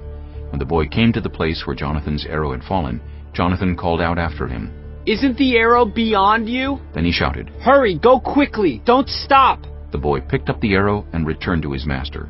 The boy knew nothing about all this, only Jonathan and David knew. Then Jonathan gave his weapons to the boy and said, "Go, carry them back to town." After the boy had gone, David got up from the south side of the stone and bowed down before Jonathan 3 times, with his face to the ground. Then they kissed each other and wept together. But David wept the most. Jonathan said to David, "Go in peace. For we have sworn friendship with each other in the name of the Lord, saying, 'The Lord is witness between you and me, and between your descendants and my descendants forever.'" Then David left, and Jonathan went back to the town. Chapter 21. David went to Nob, to Ahimelech the priest. Ahimelech trembled when he met him, and asked, "Why are you alone?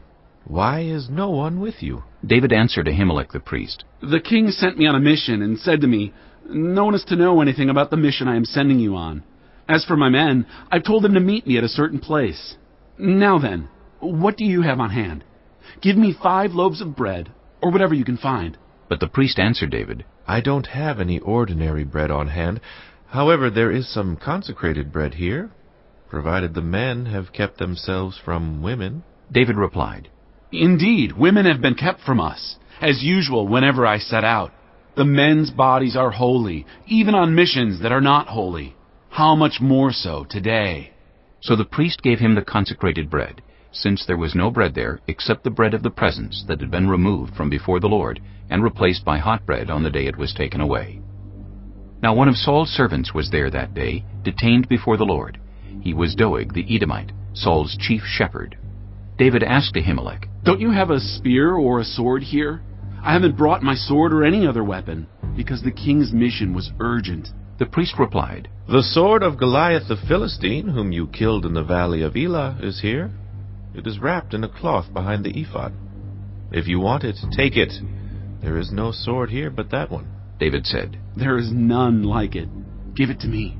That day David fled from Saul and went to Achish king of Gath. But the servants of Achish said to him, "Isn't this David, the king of the land? Isn't he the one they sing about in their dances? Saul has slain his thousands and David his tens of thousands." David took these words to heart and was very much afraid of Achish king of Gath. So he pretended to be insane in their presence, and while he was in their hands he acted like a madman, making marks on the doors of the gate and letting saliva run down his beard. Achish said to his servants, "Look at the man. He is insane. Why bring him to me? Am I so short of madmen that you have to bring this fellow here to carry on like this in front of me? Must this man come into my house?" Chapter 22. David left Gath and escaped to the cave of Adullam. When his brothers and his father's household heard about it, they went down to him there. All those who were in distress or in debt or discontented gathered around him, and he became their commander. About 400 men were with him.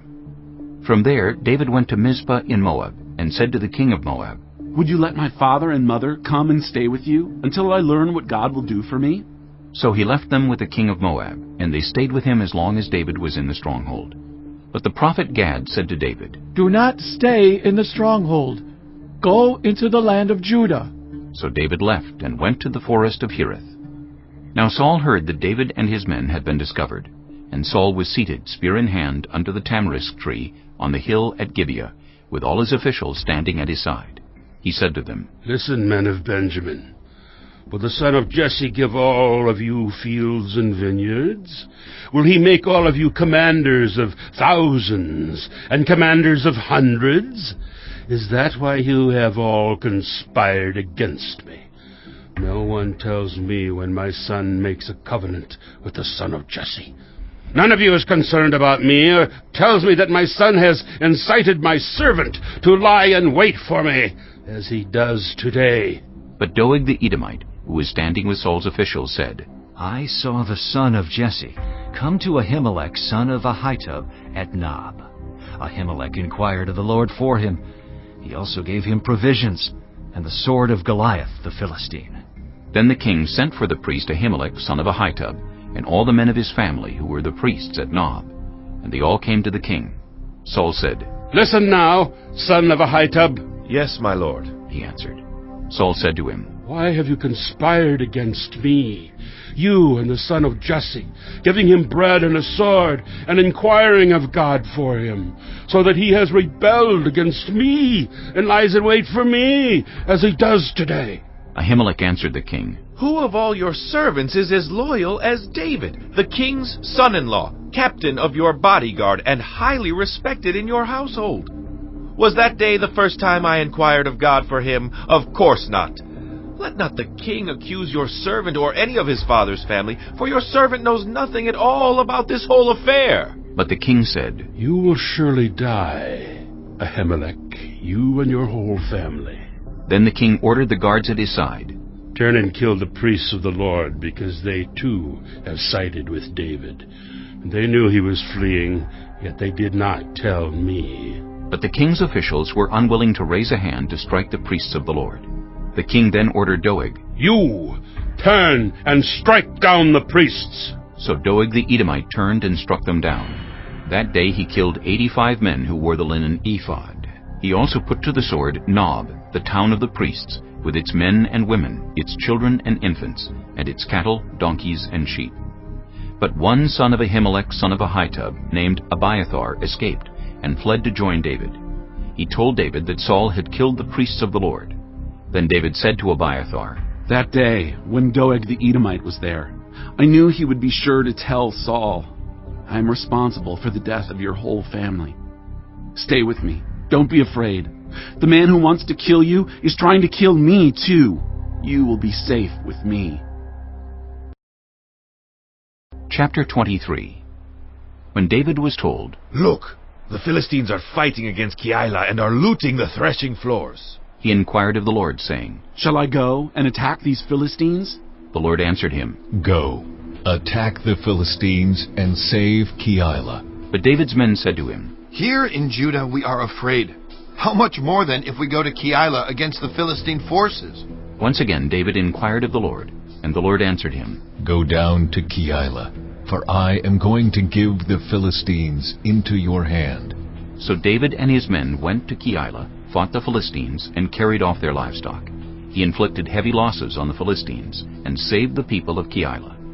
Now Abiathar, son of Ahimelech, had brought the ephod down with him when he fled to David at Keilah. Saul was told that David had gone to Keilah, and he said, God has delivered him into my hands, for David has imprisoned himself by entering a town with gates and bars. And Saul called up all his forces for battle to go down to Keilah to besiege David and his men. When David learned that Saul was plotting against him, he said to Abiathar the priest, Bring the ephod. David said, Lord, God of Israel, your servant has heard definitely that Saul plans to come to Keilah and destroy the town on account of me. Will the citizens of Keilah surrender me to him? Will Saul come down as your servant has heard? Lord, God of Israel, tell your servant. And the Lord said, He will. Again David asked, Will the citizens of Keilah surrender me and my men to Saul? And the Lord said, They will. So David and his men, about 600 in number, left Keilah and kept moving from place to place. When Saul was told that David had escaped from Keilah, he did not go there. David stayed in the wilderness strongholds and in the hills of the desert of Ziph. Day after day Saul searched for him, but God did not give David into his hands. While David was at Horesh in the desert of Ziph, he learned that Saul had come out to take his life. And Saul's son Jonathan went to David at Horesh and helped him find strength in God. "Don't be afraid," he said. "My father Saul will not lay a hand on you. You will be king over Israel, and I will be second to you. Even my father Saul knows this." The two of them made a covenant before the Lord. Then Jonathan went home, but David remained at Horesh. The Ziphites went up to Saul at Gibeah and said, "Is not David hiding among us in the strongholds at Horesh, on the hill of Keilah, south of Jeshimon? Now, your majesty, come down whenever it pleases you to do so, and we will be responsible for giving him into your hands." Saul replied, "The Lord bless you for your concern for me. Go and get more information.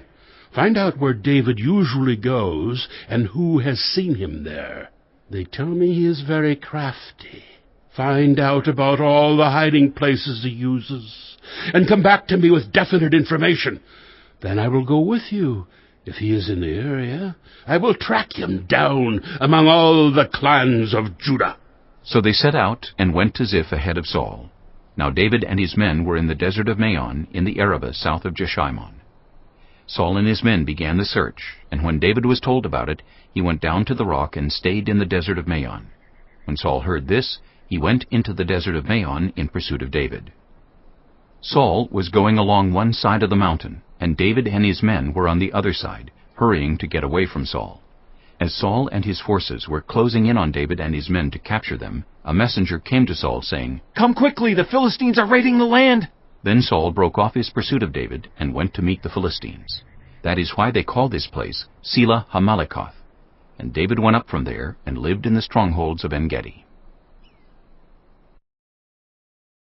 Chapter 24. After Saul returned from pursuing the Philistines, he was told, "David is in the desert of En-gedi." So Saul took 3,000 able young men from all Israel and set out to look for David and his men near the crags of the wild goats. He came to the sheep pens along the way. A cave was there, and Saul went in to relieve himself. David and his men were far back in the cave. The men said, "This is the day the Lord spoke of, when he said to you, 'I will give your enemy into your hands, for you to deal with as you wish.'" Then David crept up unnoticed and cut off a corner of Saul's robe. Afterward, David was conscience-stricken for having cut off a corner of his robe. He said to his men, "The Lord forbid that I should do such a thing to my master, the Lord's anointed, or lay my hand on him, for he is the anointed of the Lord." With these words, David sharply rebuked his men and did not allow them to attack Saul. And Saul left the cave and went his way. Then David went out of the cave and called out to Saul, "My lord, the king!" When Saul looked behind him, David bowed down and prostrated himself with his face to the ground.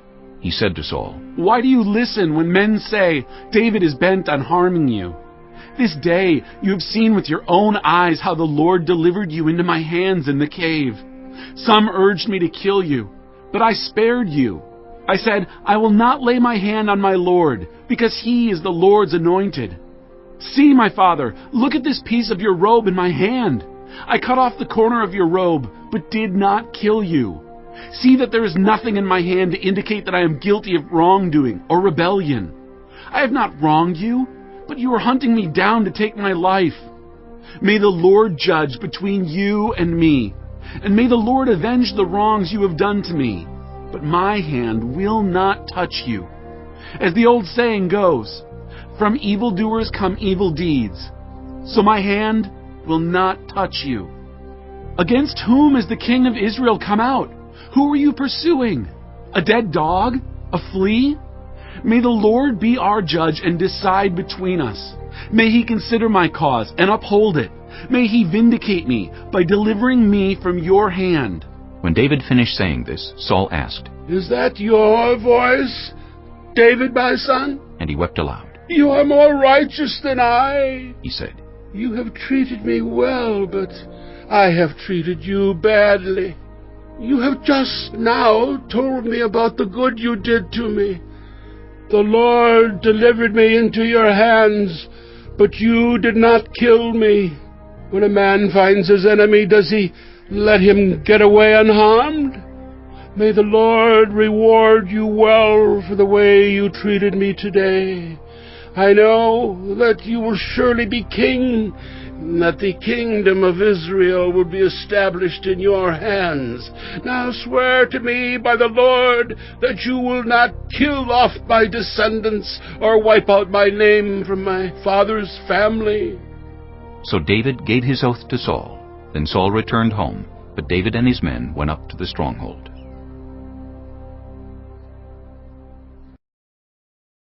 Chapter 25. Now Samuel died, and all Israel assembled and mourned for him, and they buried him at his home in Ramah. Then David moved down into the desert of Paran. A certain man in Maon, who had property there at Carmel, was very wealthy. He had 1,000 goats and 3,000 sheep, which he was shearing in Carmel. His name was Nabal, and his wife's name was Abigail. She was an intelligent and beautiful woman, but her husband was surly and mean in his dealings. He was a Keilahite. While David was in the wilderness, he heard that Nabal was shearing sheep. So he sent 10 young men and said to them, "Go up to Nabal at Carmel and greet him in my name. Say to him, 'Long life to you, good health to you and your household, and good health to all that is yours.' Now I hear that it is sheep shearing time.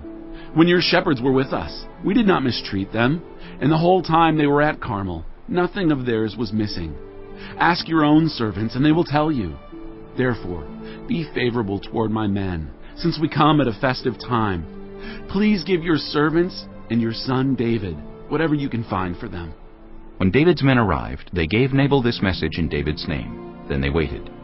Nabal answered David's servants, "Who is this David? Who is this son of Jesse? Many servants are breaking away from their masters these days. Why should I take my bread and water, and the meat I have slaughtered for my shearers, and give it to men coming from who knows where?" David's men turned around and went back. When they arrived, they reported every word. David said to his men, "Each of you, strap on your sword." So they did, and David strapped his on as well.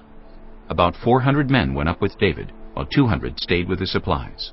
One of the servants told Abigail, Nabal's wife, "David sent messengers from the wilderness to give our master his greetings, but he hurled insults at them.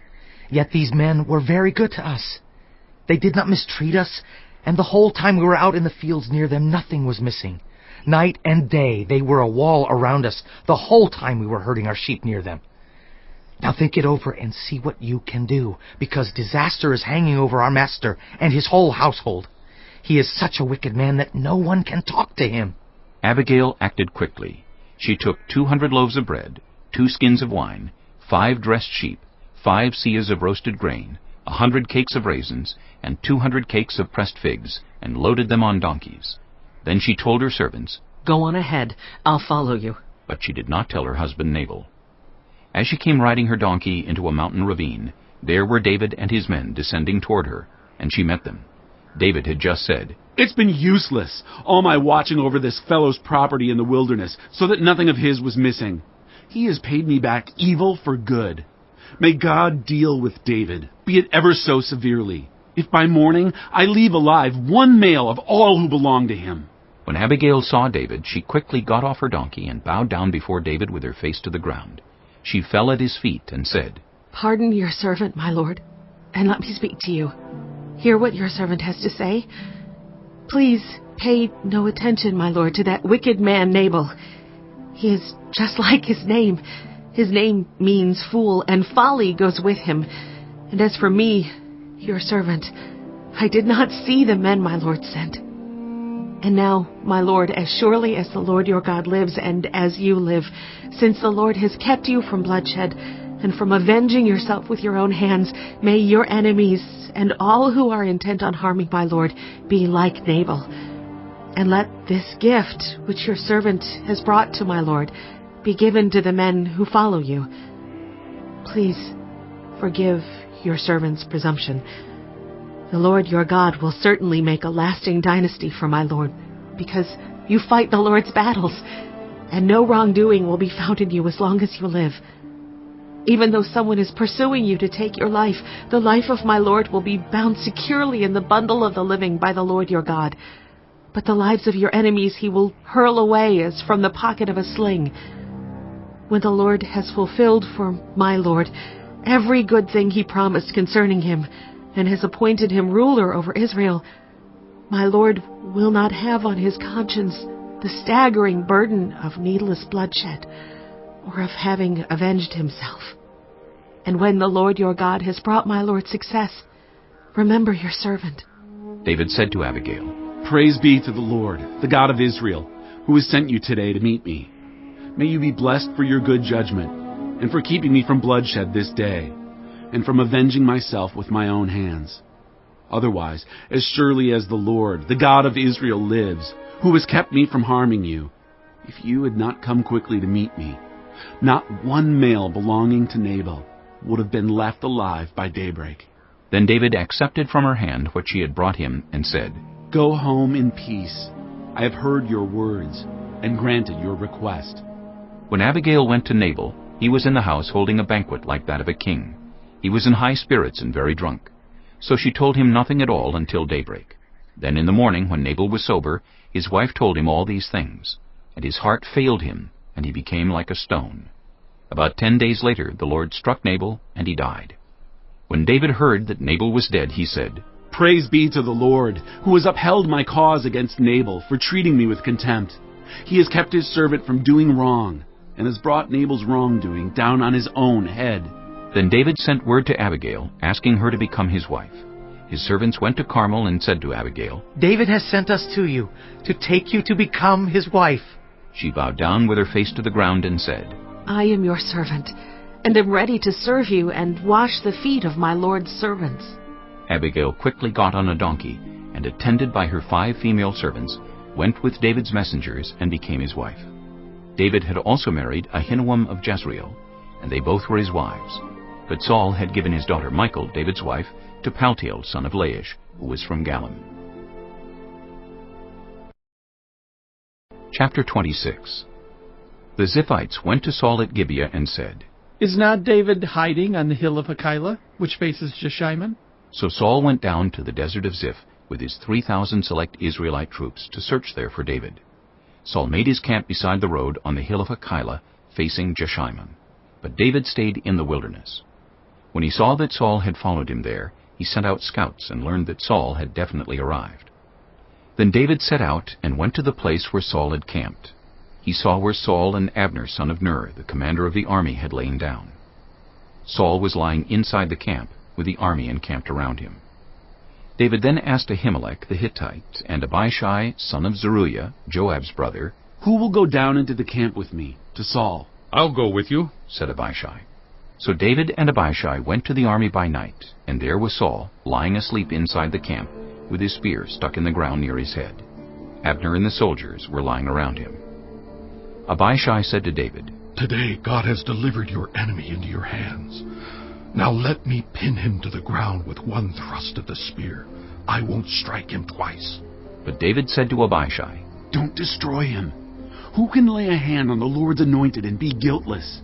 As surely as the Lord lives," he said, "the Lord himself will strike him, or his time will come and he will die, or he will go into battle and perish. But the Lord forbid that I should lay a hand on the Lord's anointed. Now get the spear and water jug that are near his head, and let's go." So David took the spear and water jug near Saul's head, and they left. No one saw or knew about it, nor did anyone wake up. They were all sleeping, because the Lord had put them into a deep sleep. Then David crossed over to the other side and stood on top of the hill some distance away. There was a wide space between them. He called out to the army and to Abner, son of Ner. "Aren't you going to answer me, Abner?" Abner replied, "Who are you who calls to the king?" David said, "You're a man, aren't you? And who is like you in Israel? Why didn't you guard your lord, the king? Someone came to destroy your lord, the king. What you have done is not good. As surely as the Lord lives, you and your men must die, because you did not guard your master, the Lord's anointed. Look around you. Where are the king's spear and water jug that were near his head?" Saul recognized David's voice and said, "Is that your voice, David, my son?" David replied, "Yes, it is, my lord the king." And he added, "Why is my lord pursuing his servant? What have I done, and what wrong am I guilty of? Now let my lord the king listen to his servant's words. If the Lord has incited you against me, then may he accept an offering. If, however, people have done it, may they be cursed before the Lord. They have driven me today from my share in the Lord's inheritance, and have said, 'Go, serve other gods.' Now, do not let my blood fall to the ground far from the presence of the Lord. The king of Israel has come out to look for a flea, as one hunts a partridge in the mountains." Then Saul said, I have sinned. Come back, David my son. Because you considered my life precious today, I will not try to harm you again. Surely I have acted like a fool and have been terribly wrong." "Here is the king's spear," David answered. "Let one of your young men come over and get it. The Lord rewards everyone for their righteousness and faithfulness. The Lord delivered you into my hands today, but I would not lay a hand on the Lord's anointed. As surely as I valued your life today, so may the Lord value my life and deliver me from all trouble." Then Saul said to David, "May you be blessed, David my son. You will do great things and surely triumph." So David went on his way, and Saul returned home. Chapter 27. But David thought to himself, "One of these days I will be destroyed by the hand of Saul. The best thing I can do is to escape to the land of the Philistines. Then Saul will give up searching for me anywhere in Israel, and I will slip out of his hand." So David and the 600 men with him left and went over to Achish, son of Maach, king of Gath. David and his men settled in Gath with Achish. Each man had his family with him, and David had his 2 wives, Ahinoam of Jezreel and Abigail of Carmel, the widow of Nabal. When Saul was told that David had fled to Gath, he no longer searched for him. Then David said to Achish, "If I have found favor in your eyes, let a place be assigned to me in one of the country towns, that I may live there. Why should your servant live in the royal city with you?" So on that day Achish gave him Ziklag, and it has belonged to the kings of Judah ever since. David lived in Philistine territory 1 year and 4 months. Now David and his men went up and raided the Jeshurites, the Girzites, and the Amalekites. From ancient times these peoples had lived in the land extending to Shur and Egypt. Whenever David attacked an area, he did not leave a man or woman alive, but took sheep and cattle, donkeys and camels, and clothes. Then he returned to Achish.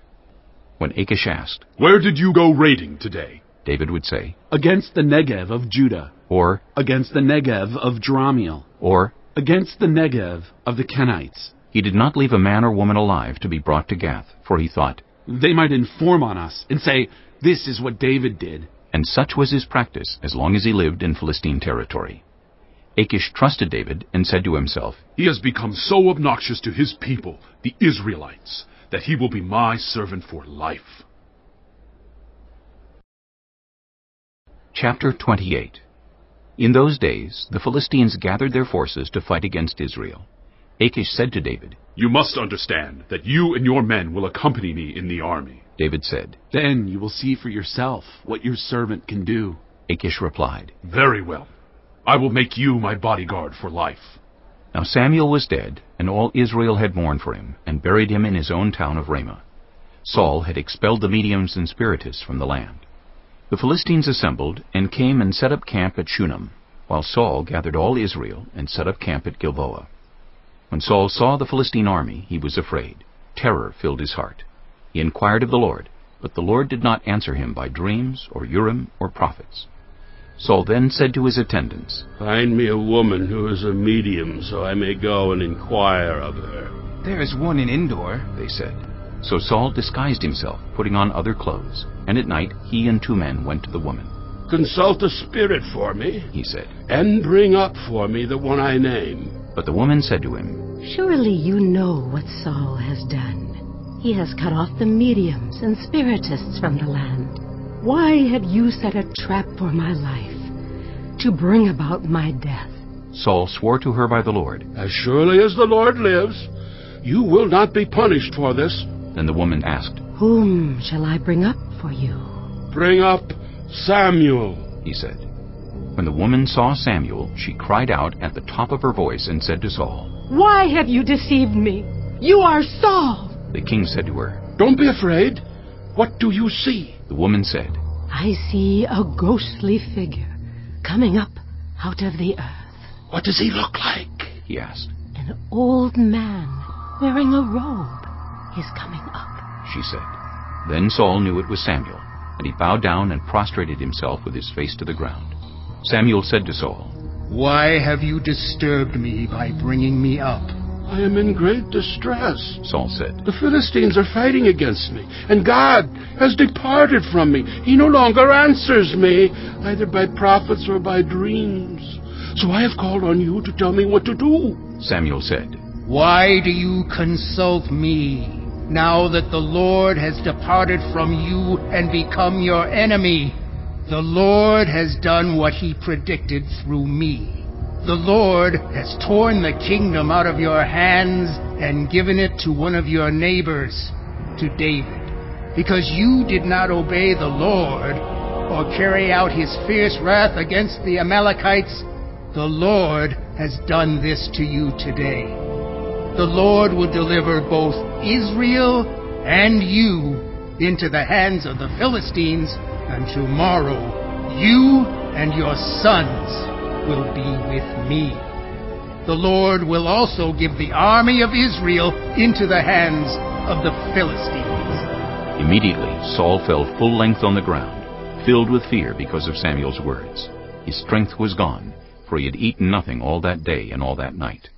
When the woman came to Saul and saw that he was greatly shaken, she said, "Look, your servant has obeyed you.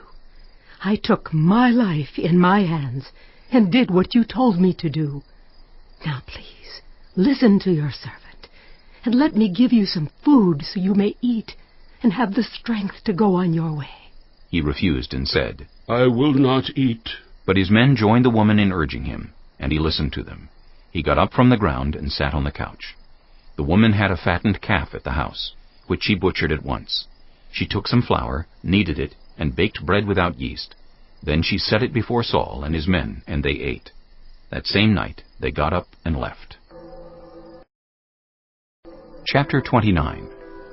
The Philistines gathered all their forces at Afflics, and Israel camped by the spring in Jezreel. As the Philistine rulers marched with their units of hundreds and thousands, David and his men were marching at the rear with Achish. The commanders of the Philistines asked, "What about these Hebrews?" Achish replied, "Is this not David, who was an officer of Saul, king of Israel? He has already been with me for over a year, and from the day he left Saul until now, I have found no fault in him." But the Philistine commanders were angry with Achish and said, "Send the man back, that he may return to the place you assigned him. He must not go with us into battle, or he will turn against us during the fighting. How better could he regain his master's favor than by taking the heads of our own men? Isn't this the David they sang about in their dances? Saul has slain his thousands, and David his tens of thousands." So Achish called David and said to him, "As surely as the Lord lives, you have been reliable, and I would be pleased to have you serve with me in the army. From the day you came to me until today, I have found no fault in you, but the rulers don't approve of you. Now turn back and go in peace. Do nothing to displease the Philistine rulers." "But what have I done?" asked David. "What have you found against your servant from the day I came to you until now? Why can't I go and fight against the enemies of my lord the king?" Achish answered, "I know that you have been as pleasing in my eyes as an angel of God. Nevertheless, the Philistine commanders have said, 'He must not go up with us into battle.' Now get up early, along with your master's servants who have come with you, and leave in the morning as soon as it is light." So David and his men got up early in the morning to go back to the land of the Philistines, and the Philistines went up to Jezreel. Chapter 30. David and his men reached Ziklag on the third day. Now the Amalekites had raided the Negev and Ziklag. They had attacked Ziklag and burned it, and had taken captive the women and everyone else in it, both young and old. They killed none of them, but carried them off as they went on their way. When David and his men reached Ziklag, they found it destroyed by fire, and their wives and sons and daughters taken captive.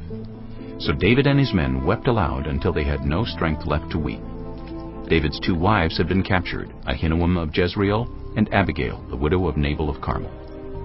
David was greatly distressed because the men were talking of stoning him. Each one was bitter in spirit because of his sons and daughters. But David found strength in the Lord his God. Then David said to Abiathar the priest, the son of Ahimelech, "Bring me the ephod." Abiathar brought it to him, and David inquired of the Lord, "Shall I pursue this raiding party? Will I overtake them?"